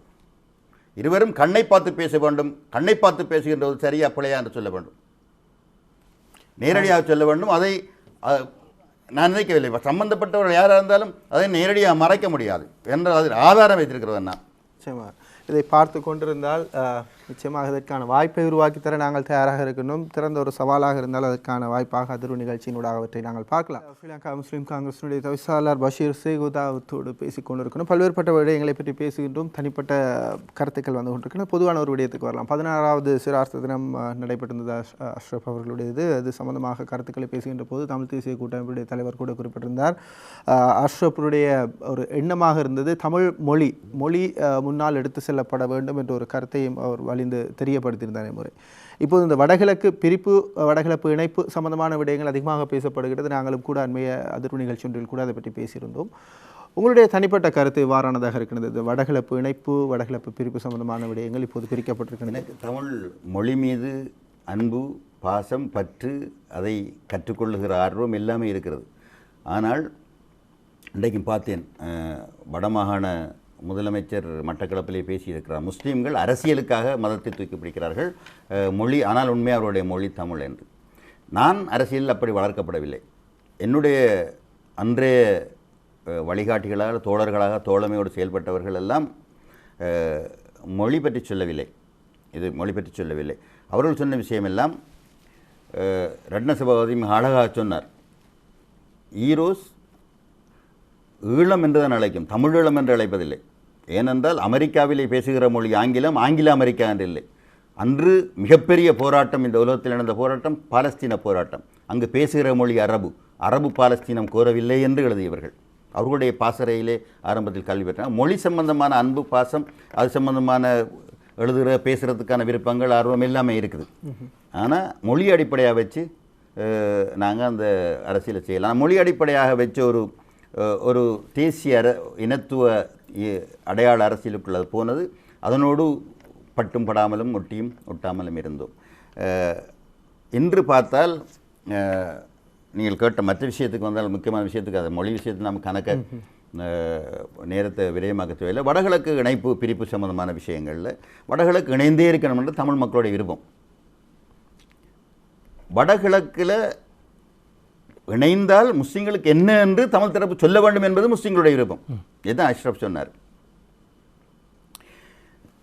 இப்போ நீங்கள் பார்த்துப்பீங்கன்னா ஒரு சமுதாயம், ஒரு இனம், அது தன்னுடைய போராட்டத்திலே, அது ஜனநாயக அடிப்படையிலான அல்லது சாத்வீக போராட்டமாகவும் இருக்கலாம், அல்லது அது ஒரு வன்முறை சார்ந்த போராட்டமாகவும் இருக்கலாம். எப்படி இருந்தாலும் அந்த போராட்டத்தினுடைய கோரிக்கை என்று ஒன்று இருக்கும். அல்டிமேட் என்ன, இறுதி இலக்கு அல்லது அதனுடைய அடிப்படை கோரிக்கை, தமிழர்களுடைய அடிப்படை கோரிக்கையாக கடந்த 30 ஆண்டு காலங்களுக்கு மேலாக, 76ஆம் ஆண்டிலிருந்து என்று நினைக்கிறேன், 76ஆம் ஆண்டிலிருந்து கிட்டத்தட்ட 2 வரைக்கும் கூட சொல்லலாம். இன்றைக்கு டேஸ்போரா இருக்குது. தமிழீழம் என்பதுதான் கோரிக்கை. அந்த தமிழீழம் என்ற கோரிக்கைக்கு அது சார்ந்த மக்களுடைய ஆதரவு தளம் எப்படி இருக்கிறன்னு பார்க்க வேண்டும். தமிழர்கள் என்றால் பலவிதமான தமிழர்கள், பல திறத்தார், பல வகையராக்கள் இருக்கிறது. ஒன்று இலங்கை தமிழர்கள், மற்றது மலையக தமிழர்கள், மற்றது இந்திய தமிழர்கள், இந்திய வம்சாவளி மலையக தமிழர்கள், இந்தியாவில் இருக்கிற தமிழர்கள் 6 கோடி பேர், மற்றது உலகம் முழுக்க பறந்து வாழ்கிற தமிழர்கள், டயஸ்போரா. இதிலே தமிழீழத்துக்கு இலங்கை தமிழர்களில் 95% ஆதரவாக இருந்தார்கள். இன்றைக்கும் கிடைக்குமா இருந்தால் ஆதரவு தான். இங்கே இதில் பார்த்தீங்களா இருந்தால் மலையக தமிழர்கள் பார்த்தீங்கன்னா 100க்கு 100% ஆதரவு தான். வெளியில் சொல்லாட்டிலும் இந்திய வம்சாவளி மலையக தமிழர்கள் அதை ஒரு காலம் எதிர்க்கவும் இல்லை. அது ஒரு மானசீகமான ஆதரவாக திறந்தார்கள். இந்திய தமிழர்கள் 100க்கு 95% ஆதரவு தான். தமிழ்நாட்டு தமிழர்கள், வெளிநாடுகளில் இருக்கிற தமிழர்களும் அதுக்கு ஆதரவு தான். என்ன, உலகம் முழுக்க போன கோரிக்கை அது. டயஸ்போரா 100க்கு 99% ஆதரவு தான். முஸ்லீம்களை எடுத்து பாருங்கள். முஸ்லீம்களோட கோரிக்கை முஸ்லீம்களுக்கான தனி அலகு, அது அஷ்ரஃபே வச்சது தான். முஸ்லீம்களுக்கான தனி அலகில் முஸ்லீம்கள் பல வகைராக்கள். எப்படித்தான் சர்வதேச உம்மா என்று சொன்னாலும் கூட வடகிழக்கு முஸ்லீம்கள், அதுக்குள்ளே கிழக்கு முஸ்லீம்கள், வடகிழக்கு வெளியிலே இருக்கிற முஸ்லீம்கள், இந்திய முஸ்லீம்கள், சர்வதேச முஸ்லீம்கள் என்று பார்த்தால் சர்வதேச முஸ்லீம்கள் முதலிடத்து அவங்களுக்கு எதுவுமே இதை பற்றி தெரியாது. இந்திய முஸ்லீம்களுக்கு தமிழ் மொழி தானே, எல்லாம் தமிழர் தானே, அதை பற்றி எதுவும் தெரியாது, கொண்டு சேர்க்கலை. வடகிழக்குக்கு வெளியில் இருக்கிற முஸ்லீம்களுக்கு அது தனிப்பட்ட ஒரு கிட்டத்தட்ட ஒரு தமிழீழ கோரிக்கைகளை பார்த்து அச்சத்தின் காரணமாகவும் அல்லது சிக்கலை ஏற்படுத்தின அவங்க ஒருத்தர் ஆதரவில்லை. உண்மையாக இருக்கணும். வடகிழக்கில் இருக்கிறார்கள் தனி கிழக்குக்கு போயிடும் விஷயத்தில் வடகில் இருக்கிறவர்கள் பெரும்பாலுமான பெரிய ஆதரவை இதுக்கு திரட்ட முடியலை. ஈவன் அஷ்ரப் சார் இருந்த காலத்திலையும் கிழக்குக்குள்ளே பார்ப்பீர்களாக இருந்தால் கிழக்கில் வந்து மட்டக்களப்பும் திருவண்ணாமலை மீது தனி தென்கிழக்கு அப்போ அம்பாறைக்கு மட்டும் போயிடுமோ 3 தொகுதிகளுக்கு மட்டும் அப்பப்போ அது வந்து நாம மாட்டிக்குவோம் என்று அதில் ஒரு சந்தேகமான ஒரு பெரிய பலவீனமான நிலைமை இந்த கோரிக்கைக்கு இன்றும் இருக்கிறது. அதனால தான் அந்த கிழக்கு பற்றி பேசுகிறார்கள். இப்போ 2 விஷயம், வடகிழக்கு இணையும் என்று சொன்னால் முஸ்லிம்களுக்குள்ள உள்ள பெரும்பான்மையானவர்கள் அரசியல் தலைவர்களாக இருந்தாலும் சரிதான், சிவில் சமூகத்தின் தலைவர்களாக இருந்தாலும் சரிதான், என்ன நினைக்கிறார்கள் என்றால் வடகிழக்கு பிரிப்பை சிங்கள பேரினவாதம் பார்த்துக்கொள்ளும் என்று அதனுடைய தலையில வச்சு கொண்டு கையை கட்டி பார்த்து கொண்டிருக்கிறார்கள் காத்துக்கொண்டு. இன்னும் ஒரு தரத்தார் இப்போ புலி இல்லை பயம் இல்லை என்று இருக்கிறார்கள். இதுதான் இன்றைய முஸ்லிம் சமுதாயத்துக்குள்ளே இருக்கிற அவர்கள் பொது புத்தி உடையவர்களாக இருந்தாலும் சரிதான், அது இன்டலெக்சுவலாக இருக்கிற புத்திஜீவிகளாக இருந்தாலும் சரிதான், இந்த பார்வையில் உள்ளவர்கள் அதிகமாக இருக்கிறார்கள் என்று நான் நினைக்கிறேன். ஆனால் எந்த ஒரு சர்வதேச ஆதரவோடும் வருகிற ஒரு தீர்வு என்று பார்க்கிற போது அது கான்ஸ்டிடியூஷனல் சேஞ்சு கூட வாரதாக இருந்தாலும் சரிதான், அல்லது ஒரு பேச்சுவார்த்தை கூட வாரதாக இருந்தாலும் சரிதான், பழைய அனுபவங்களை அடிவற்றி வரும். பழைய அனுபவங்களை அடிவற்றி இரகசியம் பேணப்படும். எல்லாம் முடிஞ்சு பேக்கேஜ் ரெடியாக இருக்கும். எந்த தருணம் இதுக்கு சரியான தருணம் என்று பார்த்து அந்த கார்டை மேசையில் அடிக்கிற சூழ்நிலை இன்று இந்த கான்ஸ்டிடியூஷனல் திருத்தத்தில் இருக்கிறது என்று நான் நினைக்கிறேன். ஐகேசி கட்சி ஐகேசிக்கு தலைமையெல்லாம் பழமும் தின்று கொட்டையும் போட்டு திரும்பவும் முளைச்சது கண்ட. எனவே ரொம்ப அவதானமாக அதே மாதிரி தான் நோர்வே அனுசரணை, அதே மாதிரி சர்வதேசத்தின் ஆதரவு, உலகத்திலே இருந்து பொருளாதாரம் இங்கே வந்து இறங்கியாக வேண்டும், எல்லா சிறுபான்மை மக்களுடைய ஆதரவையும் பெற்றதனால்தான் வெற்றி அடைந்தவர் இன்றைய ஜனாதிபதி. ஆகவே இவ்வாறான ஒரு சூழ்நிலையில் இன்றைக்கு எதிர்க்கட்சி தலைவராக உண்மையாக எதிர்க்கட்சி தலைவராக இன்றைக்கு சம்பந்தன் ஐயா அவர்கள் இருக்கிறார், மதிப்புக்குரிய ஐயா சம்பந்தன் அவர்கள். அதுவும் கிட்டத்தட்ட ஒரு ஒன்றும் கிடைக்காம இருந்துச்சுன்னா அது ஒரு பரிசு மாதிரி தான் போயிடும் அவருக்கும். ஆகவே இப்படியான ஒரு சூழ்நிலையில் இருக்குது. நான் முஸ்லீம்கள் சம்மந்தமாக ஒன்றும் பேசுகிறதுக்கு இல்லை. நான் ஏனென்று சொன்ன ஒரு விஷயம் சொல்லணும், இப்படி சர்வதேச சக்திகள் செய்யக்கல இதுக்கு இடையூறுகளாக இருக்கிற ஆட்களை செல்லா காசாக்கி பலவீனமாக்கி அல்லது அழித்து விடுகிற உத்திகளெல்லாம் உலகம் முழுக்க இருந்திருக்குது. எங்களோட தலைவர் அஷ்ரப் சாருடைய மரணத்திலும் ரணில் விக்ரமசிங்கே அவர்களுடைய காலத்திலே உருவான அந்த பேச்சுவார்த்தை தான் அதுக்கு அவருடைய மரணத்தின் காரணம் என்ற சந்தேகங்கள் கூட எழுப்பி இன்று பேசப்படுகிறது. அதே போன்று தான் இப்பொழுதும் அரசியல் தலைவர்களுக்கு பயம். இதை பற்றி கதைக்க முஸ்லீம் அஷ்ரப் சாருக்கு நடந்த கதை நமக்கு நடந்த போன்று இருக்கக்கூடும். சில நேரங்கள் ஒரு சிலர் பேசுகிறார்கள். ஆனால் இது வடக்கு கிழக்கு இணைப்பு பிரிப்பு இரண்டையும் நம்ம என்ன செய்கிறது என்று தமிழர்களின் தலைமையும் முஸ்லீம்களின் தலைமையும் பேசணுமே. சும்மா இரகசியமாக ஒழித்து வைத்து நடனம் ஆடுகிற விஷயம் அல்லவே என்பதுதான் என்னுடைய விஷயம். அது தமிழர்களுடைய உண்மையான அரசியல் அபிலாஷையை முஸ்லீம்கள் இருக்கக்கூடாது என்றும் முஸ்லீம்களின் அரசியல் அபிலாஷையை தமிழர்கள் இருக்கக்கூடாது என்ற அடிப்படையிலும் 2 பேரும் இணைந்து ஒரு தீர்வுக்கு எவ்வாறு ஒரு மேசையில் இருந்து வரலாம்.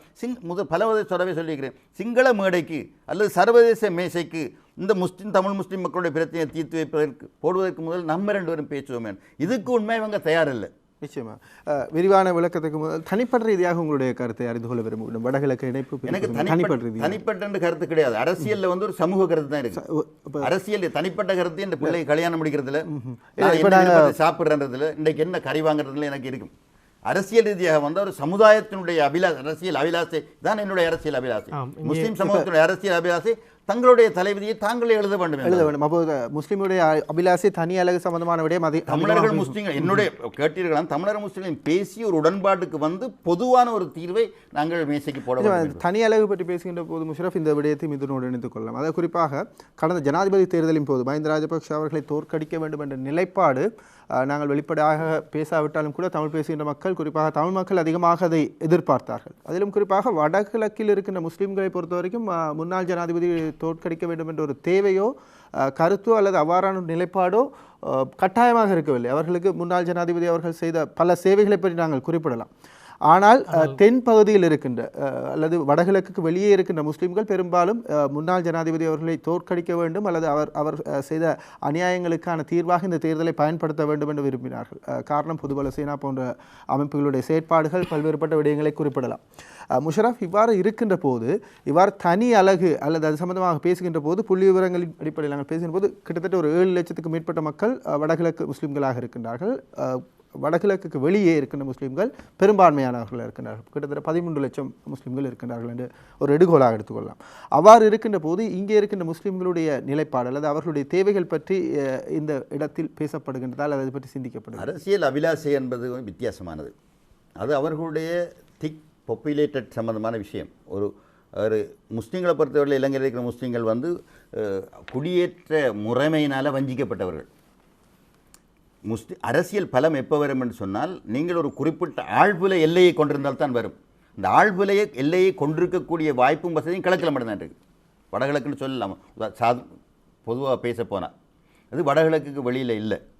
இப்போ பார்த்தீங்கன்னா மஹிந்த ராஜபக்சையை தோற்கடிக்கத்தான் வேணும் என்ற ஒரு உணர்வு முழுமையாக தமிழர்களுக்கு இருந்தேன். தங்களுடைய ஒரே சக்தியாக போராட்டத்தில் இருந்த புலிகளை அழித்தவர் அவர் என்பதும், இறுதி யுத்தத்தில் அதிகமான பொதுமக்கள் பாதிக்கப்பட்டது என்பதும், உயிரை இழந்த என்பதுமான ஒரு பெரிய ஒரு நீதி தேவை, நீதியின் கோரிக்கை என்பது இருக்குது அந்த மக்களுக்கு. அப்படி ஒரு தேவை கிழக்கு மாகாண முஸ்லீம்களுக்கு இருக்குது. ஏன்னா கிழக்கு மாகாண முஸ்லீம்கள் எதிர்நோக்கின பிரச்சனை தமிழில் விடுதலை புலிகளாக தான். வரலாற்றில் தமிழில் விடுதலை புலிகள் அழித்தவரையே நாம் அழிக்கத்தான் பண்ண நிற்கிறா இருந்தால் அது என்னென்னு தான் பார்க்கணும். அங்கே தமிழ் மக்களுக்கு உணர்வு இருக்குது. அதுக்கு காரணம் என்னென்னு சொன்னால், முஸ்லீம்கள் எப்போவும் தங்களுடைய மார்க்கத்துக்கு ஒரு சிறிய இடையூறு வந்தாலும் அதனை சகிக்க மாட்டார். இது எல்லாருக்கும் தெரியும். தெரிஞ்சவர்கள் தான் 2 கல் அறிங்கடான்னு சொல்லி நான் நினைக்கிறேன். முஸ்லீம்களுடைய 30% அந்த வாக்குத்தான் மாற்றத்தை கொண்டு வர வல்லது என்பதை கணிப்பீடு செய்திருந்தார்கள். இன்றைக்கும் கல்லறி நிற்கல, என்னமோ காரணத்தில் எறிஞ்சிக்கிட்டு தான் இருக்கிறாங்க. இன்றைக்கும் சில இடங்களில் சின்ன சின்ன வன்முறைகள் முஸ்லீம்களுக்கு எதிராக நடக்கிறது, நிற்கலை. புதிய அரசாங்கம் வந்தும்.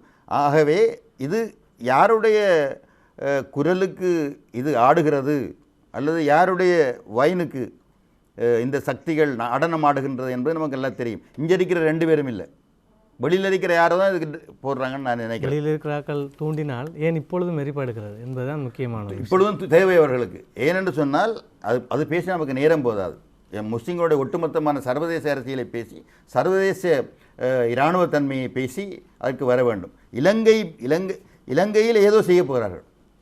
எனக்கு ஒரு சந்தேகம் இருந்து, நான் முதலும் இராணுவ ரீதியாக கொஞ்சம் அனுபவத்தையும் கொஞ்சம் அறிவையும் பெற்றவன் என்ற அடிப்படையிலே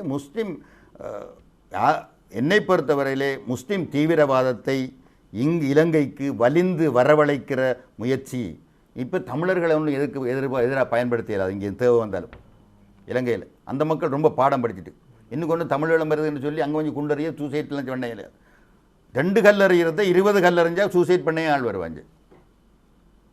யாரோ இந்த அனுபவத்தை தெரிஞ்சவர்கள் இதெல்லாம் கணக்க தீசிஸ் எழுதி வச்சிருக்காங்க. வெளியிலேருந்து வந்து இதை படித்து எப்படி இந்த உணர்வுகள் பார்த்து அதன் அடிப்படையில் ஒரு தியரிட்டிக்கலாக பார்த்து கொள்கை அடிப்படையில் இந்த விஷயங்கள் நடக்குது. முஸ்லீம்கள் கவனமாக இருக்கணும்ன்றது தான் அதனுடைய குறி. ஆகவே இந்த உங்களுடைய கேள்வியில் சொல்ல வேண்டிய விஷயம் என்னென்னு சொன்னால், எந்த ஒரு பெரிய கட்சியும் அதிகமான சிங்கள வாக்குகள் இல்லாட்டி தோற்று போயிடும் தெரியும். அதுக்கேற்ற வகையில் தான் அவங்க செயல்படுவாங்க. நம்ம மிகவும் அவதானமாக முஸ்லீம் தலைமைகள் முஸ்லீம்களை வழிநடத்துவது இருக்க வேண்டும் என்று நான் நினைக்கிறேன். அந்த இடத்தில் நாம் அதை விட்டு நாம் அடுத்த கேள்விக்குள் போகலாம். அதாவது குறிப்பாக கடைசியாக பேசிய விடயம்தான் இந்த உங்களுடைய விவகாரத்தை நாம் எடுத்து பார்க்கின்ற போது இப்பொழுது வடக்கு கிழக்கு இணைப்பு பிரிப்பு சம்பந்தமாக பேசப்படுகிறது. தேர்தல் முறை மாற்றம், இன பிரச்சினைக்கான தீர்வு, புதிய அரசியல் அமைப்பு உருவாக்கப்படுகிறது. முஸ்லிம்களினுடைய ஏக பிரதிநிதிகள் முஸ்லீம் காங்கிரஸ் என்பதில் மாற்று கருத்தில்லை. அது கிட்டத்தட்ட தேசிய ரீதியிலும் சர்வதேசிய ரீதியிலும் ஏற்றுக்கொண்டிருக்கிறார்கள். இத்தகைய நிலையில் ஒரு முஸ்லீம் காங்கிரசினுடைய தவிசாளர் என்கின்ற அடிப்படையில் உங்களிடம் நான் முஸ்லீம் காங்கிரஸ் சார்பான கேள்விகளை கேட்க முடியுமா? முதலாவது விஷயம். அப்படியாக இருந்தால் வடக்கு கிழக்கு பிரிப்பு தொடர்பாக இப்பொழுது கிழக்கிலே பல கட்சிகள் கிழக்கு பிரிய வேண்டும் என்பதாக குரல் கொடுக்கிறது. முன்னாள் அமைச்சர் அத்தாவுல்லா அவர்கள், தற்போது பிரதி அமைச்சராக இருக்கின்ற ஹிஸ்புல்லா அவர்கள் உள்ளிட்ட பலருமே இப்பொழுது கிழக்கு பிரியவே வேண்டும், வடக்கும் கிழக்கும் இணைந்தால் கிழக்கிற்கு சுதந்திரம் கிடையாது என்பதாகலாம் அவர்களுடைய கருத்துக்களை பதிவு செய்கிறார்கள். ஏன் அமைச்சர் ரிஷாட் பதியுதீன் கூட அவர்கள் கருத்தை பதிவு செய்திருக்கிறார்கள். ஆனால் முஸ்லீம் காங்கிரஸ் தரப்பிலிருந்து வடகிழக்கு இணைப்பு பிரிப்பு தொடர்பான எந்த கருத்தும் வெளியிடப்படுகிறது இல்லை என்பதான ஒரு குற்றச்சாட்டு முன்வைக்கப்படுகிறது. இதை நீங்கள் எப்படி பார்க்கிறீர்கள்? இதற்கு உங்களால் பதில் சொல்ல முடியுமா? இந்த விஷயம் லொஜிக்கலி பிழை. முதலாவது ஏற்கனவே பிரிந்து இருக்கு. இப்போ திரும்ப என்னத்தை பிரிக்கணும்? அது வடக்கு கிழக்கு மீண்டும் இணைப்பதற்கு முஸ்லீம்கள் அது கண்டிஷன் இருக்கு. முதல் வடக்கும் கிழக்கும் பிரிஞ்சு தான் இருந்தது. தமிழர்களுடைய அரசியல் அபிலாசியில் மிக முக்கியமானது அதிகாரத்துக்கு மேலாக அழகு என்பது தான். ஏன்னா அந்த அழகிலே பெரும்பாலும் ஒன்றாக வாழக்கூடிய தமிழர்கள் ஒன்றிணைஞ்சு இருக்கணும் என்றது அவங்களோட விருப்பமாக இருக்குது. தலைவர் அஷ்ரப் சொன்னார், அவங்களுடைய அபிலாஷைகளுக்கு எதிராக இல்லாமல் இதில் எங்களுக்கு என்ன பங்குண்டு கேட்குறதெல்லாம் தனியலகு என்றது உருவாகுது. என்னை பொறுத்தவரையில் முஸ்லீம் காங்கிரஸுடைய வேலை அஷ்ரஃபுடைய கொள்கையை நிலைநிறுத்துறது தான். நாங்கள் மாநாடு நடத்துகிறோம், இல்லடி கொடி பிடிக்கிறோம், தேர்தலுக்கு செய்கிறோம். இல்லை, முஸ்லீம் காங்கிரஸை பொறுத்தவரையில் எந்த மாநாடு நடத்தினாலும் அல்லது இன்னொரு கூட்டம் நடத்தினாலும் எந்த விஷயம் செய்தாலும் கிழக்கு மாகாண முஸ்லீம்களுடைய அரசியல் அபிலாஷை. இந்தியாவிலேருந்து பாகிஸ்தான் பிரிஞ்ச போது கையில் அவருடைய பாக்கெட்டில் இருந்து முகமது ஜின்னா ஒரு கைலஞ்சு விரித்து, அது ஃபெயில் கண்ட்ரீஸோ என்னமோ ஒரு கைலஞ்சு விரித்து இந்த கைக்குட்டை அளவாயினும் முஸ்லீம்களுக்கு ஒரு தனி நாடு வேணும்னு சொன்னார். அப்படி தான் அஷ்ரஃப் சொன்னார். ஏன்னு சொன்னால், சுதந்திரம் கொடுக்குறதா இருந்தால் அப்படி கட்டாயமான நாங்கள் ஒரு கோரிக்கை இருந்து, இந்த வடகிழக்கு இணைக்கிறதா இருந்தால் இப்படி ஒரு கோரிக்கை வேணுமென்ற கோரிக்கை முஸ்லீம்களோட அரசியல் அபிலாஷை. அது இப்போ என்ன பிரச்சனை, இதை கேட்டக்கூட இது இப்படி கதைக்கிற ஆக்களுக்கே சிரிக்கிறதுல வந்துட்டு இப்போ முஸ்லீம். நான் தான் ஏற்கனவே முஸ்லீம்களுடைய கோரிக்கையினுடைய பலம் என்ன பலவீனம் என்ன என்பது பலம் என்றதே கிடையாது. இப்போ பலம் என்பதே கிடையாது. முஸ்லீம் காங்கிரஸை பொறுத்தவரை முஸ்லீம் காங்கிரஸ் கடமை தான் செய்யலைன்னு தான் நான் நினைக்கிறேன். தவிசாரில் சொல்கிறேன், நாங்கள் மார்க்கெட் பண்ணுறதுக்கு உருவாக்கப்பட்ட ஆக்கள் இல்லை. ஐக்கிய தேசிய கட்சியின் விருப்பத்தையோ, ஸ்ரீலங்கா சுதந்திர கட்சியின் விருப்பத்தையோ, அல்லது தமிழ் தேசியத்தின் விருப்பத்தையோ, அல்லது சர்வதேச சக்தியின் விருப்பத்தையோ நாங்கள் முஸ்லீம் சமூகத்தில் கொண்டு விதைத்து அதை சந்தைப்படுத்துவதற்காக உருவாக்கப்பட்ட கட்சி அல்ல. இந்த கட்சி முஸ்லீம்களுக்குள் என்ன அபிலாஷை இருக்கிறது என்பதை தூக்கி கொண்டு வந்து ஒரு கோரிக்கையாகவும் சரியான சந்தைப்படுத்துவதற்கான முகாமையாகவும் நாங்கள் இந்த அரசாங்கத்திற்கும் சர்வதேசத்திற்கும் பிராந்திய சக்திகளுக்கும் பாராளுமன்றத்துக்கும் போடுகிற சக்தி அது இன்னும் நடைபெறவில்லை என்பது மிகப்பெரிய பலவீனம் என்பதை நான் வெட்கத்தை விட்டு ஒத்துக்கொள்கிறேன். சுருக்கமான சில கேள்விகளோடு நாங்கள் சந்திக்கலாம். ஸ்ரீலங்கா முஸ்லீம் காங்கிரஸின் தவிசாளர் பஷீர் செகுதாத் அவர்கள், குறிப்பாக நாங்கள் இப்போது தீர்வு பற்றி பேசுகின்ற போது, இடைக்கால நிர்வாகம் பற்றி பேசுகின்ற போது, குறிப்பாக வடகிழக்கு இணைப்பு பற்றி தனி அழகு பற்றி பேசுகின்ற போது, தமிழ் மக்களுக்கான இடைக்கால தீர்வுகள் வரக்கூடிய சந்தர்ப்பங்களில் கடந்த கால அனுபவங்களோடு சேர்த்து இன்றைய விடயங்களை பற்றி குறிப்பிடலாம். அவ்வாறான சந்தர்ப்பங்களில் முஸ்லீம் அரசியல்வாதிகளுடைய கோரிக்கைகள் அல்லது முஸ்லீம் அரசியல் தலைமைகளுடைய கோரிக்கைகள் காரணமாக அவ்வாறான தீர்வுகள் எட்டப்படாமல் போன சந்தர்ப்பங்களை நாங்கள் உதாரணமாக எடுக்கலாம். குறிப்பாக இன்றைய நாட்களிலும் கூட இந்த வடகிழக்கு பிரிந்திருக்கின்ற சந்தர்ப்பத்தில் இணைப்பு சம்பந்தமாக பேசுகின்ற போது கூட முஸ்லீம் தலைமைகள் உணர்வுபூர்வமான அரசியலை பேசி முஸ்லீம் மக்களை திசை மாற்றி சென்று இந்த தீர்வுகள் கிடைக்க விடாமல் செய்கின்ற சந்தர்ப்பங்களை நாங்கள் காண்கின்றோம். இந்த நிலைப்பாடு பற்றி நீங்கள் என்ன கூற விரும்புகிறீர்கள்? முஸ்லீம் நான் ஒரு பொதுவானவர் என்ற ரீதியில் பொதுவான விஷயம் பார்த்தா இப்படியான கோரிக்கை இப்படியான கருத்து என்பது தமிழர்களுடைய உண்மையான உரிமைக்கான போராட்டத்தை சிங்கள பேரினவாதம் இப்படித்தான் அழைத்தது. உணர்வுபூர்வமான உணர்ச்சிபூர்வமான விஷயங்களை செய்து இளைஞர்களை பலி கொடுத்து தங்களுடைய மெத்த படித்தவர்களும் முதலாளிகளும் நிலப்பிரபுகளும் தமிழர்கள் இருக்கிறார்கள் தான் இதில் செய்து இப்படி அநியாயப்படுத்துகிறாங்க, இளைஞர்களில் கஷ்டப்பட்டு பாய்க்கின்ற உணர்வுபூர்வமாக. இப்படித்தான் 1950களிலேயும் 56ஆம் ஆண்டுலேயும் கலவரங்கள் வந்ததும் தமிழர்கள் உரிமை கோர தொடங்கித்தான். இது மாதிரி தான் இது ஒரு பொதுவான விதி உலகெங்கும். முஸ்லீம்கள் தங்களுடைய அபிலாஷைகளை பற்றி பேசுகிற போது, தங்களுடைய அரசியல் அபிலாஷைகளையும் விருப்பங்களையும் தங்களை ஆளணும் என்ற ஒரு நிர்ணயத்தையும் கோருகிற போது இன்னும் முஸ்லீம்களுக்கு தமிழர்கள் பெரும்பான்மை, தமிழர்களுக்கு முஸ்லீம்களுக்கு சிங்களவர்கள் பெரும்பான்மை, தமிழர்களுக்கு சிங்களவர்கள் பெரும்பான்மையான நிலைமை. அம்பாறையை பார்த்தா அங்கே தமிழர்களுக்கும் சிங்களவர்களுக்கும் முஸ்லீம்கள் பெரும்பான்மை ஓரளவுக்கு. இப்போ இந்த பெரும்பான்மை என்று வருகிற சிந்தனை கண்ணோட்டத்திலே ஒரு சரியான பார்வை வர முடியுமா இருந்தால் அவரவர்கள் கீழே இருக்கிறவர்களை எப்படி தங்களை அரசியலில் இணைத்துக்கொள்ள வேண்டும் என்ற சரியான பார்வை இருக்க முடியுமாக இருந்தால் ஒரு பிரச்சனை இல்லை. ஆனால் அதை மீறி சரியாக பிளந்து விட்ட வகையிலே இந்த அரசியல் ஒரு பிளவின் அடிப்படையில் நடத்தப்பட்ட வகையிலே நீங்கள் கேட்குற விஷயம் முஸ்லீம்களை பொறுத்தவரை அதல்ல நோக்கம். அஷ்ரஃப் இந்த கோரிக்கை முன்வச்சவர் பெருந்தல் அஷ்ரஃப் தான். இன்றைக்கு அவர் தமிழரசு கட்சியில் இருந்தவர் தான், தமிழ் விடுதலை கூட்டணி வேலை செய்தவர் தான். அவர் முஸ்லீம்களுக்கு வந்தார். அதுக்குரிய கட்சிக்குள்ளே இருக்கிற விஷயங்களும் தமிழ் தேசிய அரசியலுக்குள்ள முஸ்லீம்கள் உள்வாங்கப்பட்டு சமத்துவமான ஒரு பார்வையில் எல்லாமே தன்மையாக தான் வெளியில் வந்தார். அந்த விஷயங்களை சொன்னார் வெளியில் வந்து. நாங்கள் பார்க்க வேண்டிய விஷயம் இல்லை, தமிழ் முஸ்லீம் அரசியலும் உறவும் ஒரு மீள் இணைப்புக்கும் மீள் பார்வைக்கும் உட்படுத்தப்படுகிற ஒரு விஷயம் பார்க்குறத பொறுத்தவரையிலே நாங்கள் இப்போ போய் முஸ்லீம்களோட கோரிக்கையெல்லாம் ஏதோ தமிழர் ஒன்றும் கிடைக்காது. ஒரு உண்மை இருக்குது. நான் ஒரு விஷயத்தை குறிக்கிறதுக்கு மன்னிக்கணும். உங்கள்கிட்ட இந்த கேள்வியை நான் கேட்டதுக்கான காரணம் நீங்கள் அந்த போராட்ட காலத்திலிருந்து அப்படியே அரசியல் போராட்ட காலத்தில் முஸ்லீம் காங்கிரஸ் இருக்கையும் இல்லை, முஸ்லீம்கள் தனியாக கிடைக்கவும் இல்லை. இப்போதும் கூட இந்த தீர்வுகள் அல்லது இவ்வாறான அரசியலமைப்புகளாக தீர்வு ஒன்று முன்வைக்கப்படக்கூடிய சந்தர்ப்பங்கள் இருக்குது. உங்களுக்கும் தெரியும், பொதுவான விட இந்த கான்ஸ்டிடியூஷன் மூலமாக அரசியலமைப்பின் ஊடாக இப்போதைய பேச்சுவார்த்தைகள் நடைபெற்றுக் கொண்டிருக்கிறது. இவ்வாறு தீர்வுகள் முன்வைக்கப்படுகின்ற சந்தர்ப்பங்களில் கடந்த காலையிலும் கூட அவ்வாறான சந்தர்ப்பங்களில் இவ்வாறு அழுத்தமான ஒரு முஸ்லிம் மக்களுடைய பொதுவான கருத்துக்கள் அதுவாக இருக்கவில்லை. நாங்கள் பார்க்கணும். அவருடைய கேள்விக்கு ஆதரவாக என்னிடம் ஒரு கருத்து இருக்கிறது. அதாவது குறிப்பாக கடந்த ஆட்சி காலத்திலே முள்ளிவாய்க்காலில் நடந்த படுகொலை தொடர்பாக முஸ்லீம் அரசியல்வாதிகள், குறிப்பாக நான் நினைக்கின்றேன் ஸ்ரீலங்கா முஸ்லீம் காங்கிரஸை சார்ந்தவர்கள் கூட அரபு தேசங்களுக்கு சென்று இங்கே அப்படி ஒரு இனப்படுகொலை நடக்கவில்லை என்பதாக கேட்டதும், அரபு நாடுகளிடம் மனித உரிமை பேரவையில் ஆதரவை தர வேண்டும் என்பதாக கூறியதும் வரலாறு. எனவே இத்தகைய சந்தர்ப்பங்களில் ஒரு புறமாக பார்க்கின்ற போது ஒரு உரிமைக்காக போராடுகின்ற ஒரு சமூகத்திற்கு இடைஞ்சலாக நாம் இருந்திருக்கின்றோம், அரசியல் ரீதியாக தனிப்பட்ட நலன்களுக்காகவும் தனிப்பட்ட சில லாபங்களுக்காகவும் என்கின்ற ஒரு குற்றச்சாட்டு முஸ்லீம் சமூகத்தின் மீது அல்ல, முஸ்லீம் அரசியல் தலைமைகள் மீது இருக்கிறது. அது ஒரு விடயம். அதை மையப்படுத்தித்தான் அவருடைய கேள்வி இருக்கிறது. இன்னும் ஒரு வாராக நாம் பார்க்கின்ற போது தற்போதைய முஸ்லீம் காங்கிரசினுடைய மௌனம் என்பது கிட்டத்தட்ட தற்போது தமிழ் தேசிய கூட்டமைப்பும் முஸ்லீம் காங்கிரஸும் இணைந்து செயற்படுகிறது. கிழக்கு மாகாணத்தை எடுத்துக்கொண்டால் ஒன்றாக ஆட்சி புரிகிறார்கள். அதுபோலவே நீங்கள் சொன்னது போன்று அது மேற்கத்தியிலிருந்து வரலாம் அல்லது நோர்வேயிலிருந்து வரலாம், எங்கிருந்து வந்த போதும் கூட ஒரு தீர்வு திட்டம் தொடர்பாக ஒரு ஒருமித்த கருத்தோடு இந்த இரண்டு பிரதான கட்சிகளும் இப்பொழுது இருக்கின்றது. கடந்த வரலாற்றில் நிறைய பிழைகள் இருக்கிறது. மாகாண சபை தேர்தல்களிலும் பல்வேறுபட்ட முன்னுக்கு பின் முரணான வாக்குறுதிகளை உங்கள் தலைமை வழங்கியிருந்தார். ஆனால் தற்போது ஒரு இணக்கப்பாட்டு சூழல் கணிந்திருக்கிற நிலையில் இந்த வடகிழக்கு பிரிந்தே இருக்க வேண்டும், இணைக்கக்கூடாது என்பது குறித்தோ அல்லது வேறு வேறு விடயங்கள் குறித்தோ இந்த கோரிக்கையை விடுப்பது என்பது மீண்டும் இந்த சமூகம் ஒன்று சேர முடியாது, தடுத்து விடுமோ என்கின்ற உள்ளச்சம்தான் இந்த கேள்வியை எமக்கு தொடுக்க தோன்றுகிறது. என்னை பொறுத்தவரையில் இன்னும் தமிழர்களும் முஸ்லீம்களுக்கும் மீளிணைப்பு வரவில்லை. தமிழர்கள் முஸ்லீம்களையோ முஸ்லீம்கள் தமிழர்களையோ பரஸ்பரம் நம்ப தொடங்கவில்லை. ரவுஃப் ஹக்கீமும் சம்பந்தரும் கதைப்பது என்பது தமிழர்களும் முஸ்லீம்களும் ஒன்றித்து விட்டார்கள் என்பது ஆகாது. ஒன்றித்து என்பது ஆகாது. என்ன வரலாற்று கடந்த 3-4 தசாப்தங்களாக தமிழர்களுக்கு 6 தசாப்தங்களாக தமிழர்களுக்கும் சிங்களவர்களுக்கும் இடையில் என்ன பிரச்சனை இருந்து இன்னும் ஒட்டப்படாமல் இருக்கிறதோ அவ்வாறே தமிழ் அரசியலுக்கும், நான் சொல்கிறேன் சாதாரணமான தமிழ் மக்கள், தமிழ் அரசியலுக்கும் முஸ்லீம் அரசியலுக்கும் தமிழ் மக்களுடைய அரசியல் அபிலாசைக்கும் முஸ்லீம் சமூகத்தின் அரசியல் அபிலாசைக்கும் இடையில் இன்னும் ஒட்டு போடப்படவில்லை. அந்த விஷயம் செய்வார். பிரிவினையும் சந்தேகம் இருந்துட்டு தான் இருக்குது. இது ஒன்று வன்முறை ரீதியான சந்தேகம் தான் இல்லாமல் இருக்குது. ஒட்டு போடுவதற்கான ஒரு அடிப்படையாக இந்த விடயத்தை எடுத்துக்கொள்ள இல்லாத ஒட்டு போடுறதுக்கு வடக்கங்களைக்கும் ஒட்டு போட்டு தான் ஒட்டு போடலாம்னு சொன்னால் ஒரு சமூகம் இல்லை. அரசியல் தலைமைகள் பேச முஸ்லீம்களுக்கு வடகிழக்கு நேரில் பிரச்சனை இருக்குது.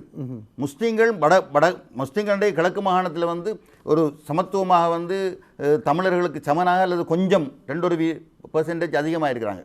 வடகிழக்கு அடைஞ்சால் முஸ்லீம்கள் 17 வரை போயிடுவாங்க. சம்பந்தர் ஐயா வந்து உங்களுக்கு முதலமைச்சர் தரேன்னு சொல்கிறாங்க, மிச்சம் சந்தோஷம் அந்த விஷயம். ஆனால் முஸ்லீம்கள் கேட்பது ஆளுக்கு பதவி அல்ல, ஆழ்ப்புலை அல்ல என்பதை புரிந்து கொள்ள வேண்டும். இதில் அங்கே பிரச்சனை இருக்குது. நீங்கள் போராடவில்லை என்று சம்பந்தர் ஐயா முஸ்லீம் காங்கிரஸ் தேசிய மாநாட்டிலே வந்து பேசினார். போராடாமல் இருக்கவில்லை. முஸ்லீம் சமுதாயத்தின் போராட்டத்தின் திசை வேறாக இருந்தது, போராட்டத்தின் வடிவம் வேறாக இருந்தது. எனவே அது அந்த விஷயங்களில் கண்ணுங்கிறது மாதிரி அரசியல் ரீதியாக நாங்கள் பேசணும். சாதாரணமான மக்களுக்கு பிரச்சனை இல்லை. நீங்கள் போய் சாதாரணமான தமிழ் மக்கள் முஸ்லீம் மக்களுக்கும் சாதாரணமான விஷயங்களில் பிரச்சனை, அரசியல் ரீதியாக உண்மையாக பிரச்சனைக்கு சந்தேகங்கள் இருக்குது. அதை தீர்த்து வைக்கிறது தான் தலைமைத்துவம் பேசி மக்களுக்குள்ளேயும் பேசணும், சிவில் சொசைட்டிலையும் பேசி வரணும். அப்படி இது சாத்தியமா இல்லையான்றதில் உண்மையான பிரிவினை இருக்குது. அதை ஒத்துக்கொண்டா தான் நாம் அதை பேசலாம், ஒட்டுறதுக்கு முயற்சிக்கலாம். ஆகவே தான் இது செய்ய வேண்டிய விஷயங்கள் எல்லாம் வந்து நாங்கள் இப்போ இந்த சந்தர்ப்பத்தை பயன்படுத்திட்டு வடகள் பிரியத்தான் வேணும்னு சொல்லி ஒரு பிரச்சாரத்தை எனக்கு அரசியல் அந்த விஷயங்கள் தெரியாது. ஆனால் உண்மையாக செய்ய வேண்டிய விஷயம் வந்து மீண்டும் சொல்கிறேன், அந்த காலத்தில் சொல்கிறது 2 தரப்பும் பேசணும்ன்றது தான். 2 தரப்பும் சிங்கள மேசைக்கு போடுவதற்கு முதல் தமிழர்களும் முஸ்லீம்களும் ஒன்றாக பேசி சரி என்ன செய்யும், சரி என்ன எதுக்கு முடிவுக்கு வரமே, கிழக்கு மாகாணத்தை எல்லாத்தையும் மாற்றுவோமே, பலவிதமான முடிவுகள் எடுக்கலாம். பெரும்பாலான தமிழ் மக்கள் வந்து கிழக்கில் இருக்கிறவர்கள் வடக்கூட சேர்ந்து வளர்த்தவே அதில் சந்தேகம் இல்லை. ஒரு கணிசமான அளவு மக்கள் விரும்பவில்லை. எதை சொல்லுதென்றால் தமிழர்களும் முஸ்லீம்களும் நல்லுறவோடு பரஸ்பரம் தசாப்த காலங்களாக வாழவில்லை என்பதன் எதிரில் தான் கிழக்கு மாகாணத்தில் இருக்கிற தமிழர்கள் வடமாகாணத்தில் நமது தமிழர்களோடு இணைந்து விடுவோம், இல்லாவிட்டால் அகப்பட்டு விடுவோம்னு நினைக்கிற நிலைமை இருக்குது. மிக அழகாக புரிந்து கொள்ள வேண்டும். தமிழர்கள் வடக்குங்கிழங்கு நாங்கள் ஒன்று இருந்த ஒரு பிரச்சனையும் இல்லைண்டா எல்லாரும் தமிழ் மொழி பேசுகிறார்கள்னு சொல்லி எங்களுடைய வடமாகாணத்தினுடைய முதலமைச்சர் சம்பந்தரையா தமிழ் தேசிய கூட்டம் சொல்கிறத போல எல்லாரும் ஒன்றாயிருக்கணும், இருந்துட்டு போகணும்னு சொன்னால் அப்படியே நம்ம இடைவெளி இல்லாமல் இருந்திருக்கணும். அப்போ நம்ம முஸ்லீம்கள் அதில் என்ன பிரச்சனை காட்டுப்பாங்க. தமிழ்நாட்டில் அப்படி தான் கேட்பாங்க, தமிழ்நாட்டில் என்ன அப்படி தான் கேட்பாங்க, தமிழ் தானே எல்லாம் பேச. அப்படி இல்லை, இங்கே அரசியல் அப்படி வளரல. அதை மனங்கொண்டு அதை முதல் அந்த குழியை மூடுவதற்கு மண் போட வந்து தமிழ் தலைமைகளும் முஸ்லீம் தலைமைகளும் ஒத்துக்கொள்ளாதவர் சும்மா பேசாமல் இருக்கிறது ராஜதந்திரம் இல்லை. பேசாமல் எந்த ராஜதந்திரம் பேசாமல் இருக்கிறது? முஸ்லீம் காங்கிரஸ் உருவாக்கப்பட்டதே முஸ்லீம்களுக்கான குரலுக்காக தான். முஸ்லீம்களின் குரல் என்பது சுட்டொன்ன ஒப்பாரி சொல்கிற குரல் இல்லை, அடிச்சொன்னு ஒப்பாரி சொல்கிற குரல் இல்லை, இல்லாட்டி டே என்று சத்தம் போட்டு மிரட்டுகிற குரல் இல்லை, ஆனை வந்தால் கூய் போடுறதுக்கு கொண்டு வந்த கட்சி இல்லை முஸ்லீம் காங்கிரஸ். முஸ்லீம்களுடைய அரசியல் அபிலாஷைக்கான குரலாக வந்தது. அதுதான் அதனுடைய நோக்கமாக இருந்தது. இந்த டைமில் இப்படியான நேரத்தில் குரல் இல்லாமல் இருக்கிறதும் சரி தான், கட்சி இல்லாமல் இருக்கிறதும் சரி தான். ஆகவே இப்போ குரல் கொடுக்க வேண்டிய காலம். குரல் கொடுத்து சும்மா குழப்ப தேவையில்லை, குரல் கொடுத்து குழப்ப தேவையில்லை. குழப்பமாக நாங்கள் சும்மா இருக்க முடியாது, சும்மாவே இருந்துட்டு போயிடும். இப்போ எல்லாரும் இருக்கிறாங்க சும்மா இருக்கணும்னு சொல்லி தான். முஸ்லீம்கள் சும்மா இருக்கணும், சும்மா இருந்தால் சும்மாவே போயிடும். என்ன உங்களோட அம்மா எங்களோட அம்மா சும்மாண்டு போகும். ஆகவே சும்மா இருக்க முடியாது, குரல் கொடுக்க ஒன்றும் பேச வேண்டும். அடுத்த தரப்புகளோடும் பேசலாம். நேசத்தரப்பு தான் தமிழ் தரப்பு, நேசத்தரப்பு தான், அவர்களோட பேசலாம். எல்லோருக்கும் இருக்கிறது மனித அரசியலில் ஒரு தங்களுடைய முஸ்லீம்கள் ஒரு காலமும் தமிழருடைய அரசியல் அபிலாஷை. ஆனால் தமிழருடைய அரசியல் அபிலாஷைகள் நிறைவேறுகிற போது முஸ்லீம்களுடைய இருப்புக்கு கேள்விக்குறி இருக்கிறது என்கின்ற ஒரு அரசியல் யதார்த்தம் இருக்கிறது. முதலாவது விஷயமே வந்து அதுதான் அஷ்ரப் சொன்னார், வடகிழக்கில் முஸ்லீம்கள் வந்து ரொம்ப பெரும்பான்மையாக குறைஞ்சிடுவாங்க. ஒரு தரம் முஸ்லீம் முதலமைச்சர் கொடுக்க அவரால் என்ன தான் செய்யலும், ஒரு முஸ்லீம் முதலமைச்சர். அது இல்லை நோக்கம். நாம் ஒன்றாயிருப்போம், சரி நாங்கள் 10 வருஷத்துக்கு வந்து பிரிஞ்சிருந்து செயல்பட்டு பார்க்குறது தான் உண்டாக 2 எழுதலாம். அப்படி இல்லையா நாங்கள் ஒரு 10 வருஷத்துக்கு 5 வருஷத்துக்கு உண்டாக இருக்கிறது, அது சரிவரோட பிரிஞ்சு போகிற உரிமை இருக்குன்னு சொல்லி ஏதாவது ஒன்றை பேசுவோமே. அது பிறகு கான்ஸ்டியூஷன் தான் பிறகு ஆக்கள் இந்த கட்சி கான்ஸ்டியூஷனை எவ்வளோ பாடுபடுத்துகிறாங்க. இது கான்ஸ்டியூஷன் என்ன பாடுபடுத்துவாங்களோ தெரியும். பிறகு 3-2 பெரும்பான்மை வேணும், பிறகு சர்வஜன வாக்கெடுப்பு வேணும், பிரச்சனைகள் இருக்குது. இருந்தாலும் ஏதோ அடியேற்றியோ இந்த 3வது விஷயம் சம்பந்தமாக ஏன் 2 தரப்புகளும் சிந்திக்கலான்னு கேள்வி. வடகிழக்கு பிரிப்பு, வடகிழக்கு இணைப்பு என்பதற்கு அப்பால் இந்த விஷயங்கள் கொஞ்சம் மேலெழுந்து கொஞ்சம் இன்னும் ஆழமாக நாங்கள் இந்த சட்டம் மூலமாக்குகிற விஷயத்தில் எவ்வாறு இதை செலுத்தலாம்னு நினைக்கலாம். முஸ்லீம்கள் முதலாவது சிங்களவர்கள் சிங்கள பேரினவாதம், சிங்கள தேசிய சக்தி தமிழர்களுக்கு எதிர்ப்பாக இருக்கிறது. ஆகவே நாங்கள் பயப்பட தேவையில்லை, அதுக்கு சிங்கள பேரினவாதம் வேணும், அதுக்கு பெருஞ்சக்தி வேணும், அதுக்கு மஹிந்த ராஜபக்ச வேணும், அதுக்கு இங்கே இருக்கிற கூட்டு எதிர்ப்பு நான் விடமாட்டாங்க அப்படின்னு சொல்லி அதுக்கு அந்த இதுக்குள்ளே ஒளிந்து கொள்ளுகிற ஒரு போக்கு, அதை கைவிட வேண்டும் என்றும். இப்போ தமிழில் விடுதலை புலிகள் இல்லை, நமக்கு ஒரு பிரச்சனையும் இல்லை, பயம் இல்லை என்றில்லை. அதுக்கு அப்படி இல்லை அரசியல் செய்வது. அரசியல் செய்வது நம்ம அப்படின்னா விட்டுப்பட்டு அல்ல பார்க்கணும். நீ சொல்லுவேன் வடகிழக்கு இணையணும் எல்லாம் செய்யணும் போகணும், விட்டுட்டு சும்மா இருக்கணும்.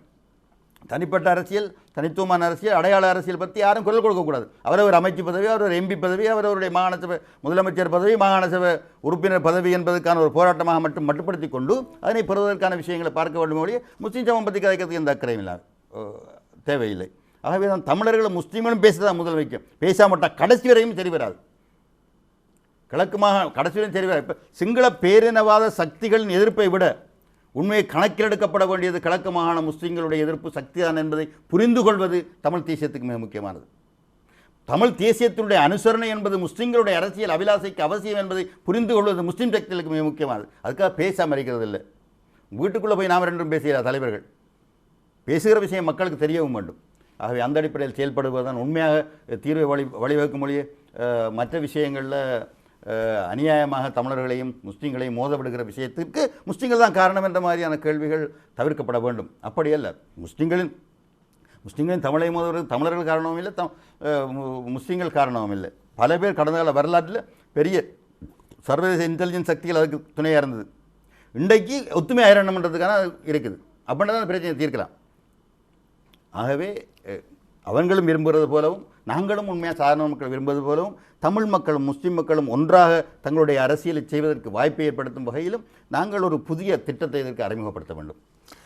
நிச்சயமாக இப்பொழுது குறிப்பாக பார்த்தால் இந்த யுத்தம் சூழ்ந்த ஒரு பல்லின சமூகம் வாழ்ந்த நாடுகளிலே பிரச்சனைகள் ஏற்பட்டு சமாதான சூழல் நிலவியதன் பிற்பாடு அந்த நாடுகள் கட்டியெழுப்பப்பட்டிருக்கிற வரலாறுகளை பார்க்கின்றோம். தென்னாப்பிரிக்காவை சொல்லலாம், கென்யாவை சொல்லலாம். எனவே அவைகளுக்குள்ளும் சர்வதேசத்தினுடைய பங்களிப்பு இருந்திருக்கிறது. அந்த நாட்டை கட்டியெழுப்புவதிலே, இனங்களுக்கு இடையிலே பரஸ்பரம் உருவாவதிலே, அரசியலமைப்பு ஊடாக அந்த நாட்டிலே ஒரு நல்லிணக்கத்தை உருவாக்குவதிலெல்லாம் அந்த பங்களிப்பு இருக்கிறது. அதை ஒட்டியதான காட்சிகளைத்தான் நாம் இலங்கையிலும் பார்க்கின்றோம். எல்லாவற்றையும் நாம் சந்தேகம் கொண்டு பார்ப்பதன் ஊடாகவும் ஒரு தீர்வு எட்டப்படும் என்பதாக நாம் நினைத்து கொள்ள முடியாது. அதே நேரத்தில் நீங்கள் கூறிய ஒரு முக்கியமான ஒரு விடயம், நாங்கள் தலைமைகள் மட்டும் பேசாமல் மக்கள் மத்தியிலும் பேச்சுக்கள் தொடர வேண்டும், மக்களுக்குள் ஒரு இணக்கம் வருவதன் ஊடாக மட்டுமே அது சாத்தியம் என்பதை எல்லோரும் புரிந்து கொண்டும் இருக்கிறார்கள். அதற்கான ஒரு படியாக இந்த நிலைகள் இருக்குமோ என்பதான ஆதங்கம் தான் எங்களுக்குள்ளும் இருக்கிறது. உங்கள் கருத்தையும் நீங்கள் ஆணித்தரமாக நீங்கள் பதிவு செய்திருக்கிறீர்கள். இந்த அளவில் நாங்கள் இன்றைய நிகழ்ச்சியை நிறைவு செய்ய வேண்டும் என நான் நம்புகின்றேன். இன்றைய தினம் நேரத்தை செலவழித்து பல தகவல்களையும் தெளிவுபடுத்தல்களையும் வழங்கிய ஸ்ரீலங்கா முஸ்லீம் காங்கிரஸுடைய தவிசாளர் பஷீர் சேகுதாத் அவர்களுக்கு உங்களுக்கு எங்களுடைய நன்றிகளை தெரிவிக்கின்றோம். பல்வேறுபட்ட விடயங்கள் இந்த அரங்கில் பேசப்பட்டிருக்கின்றது. இன்னும் சில விடயங்களுக்கான விளக்கங்கள் வருகின்ற நாட்களில் நாங்கள் பேசலாம் என்று எதிர்பார்க்கின்றோம். இந்த நிகழ்ச்சியில் இணைந்திருந்த அனைவருக்கும் நன்றி கூறி மற்றும் ஒரு நிகழ்ச்சி உங்களை சந்திக்கலாம் என்பதை ஞாபகப்படுத்தி விடைபெறுகின்றோம். நன்றி, வணக்கம். உங்களுக்கு நன்றி.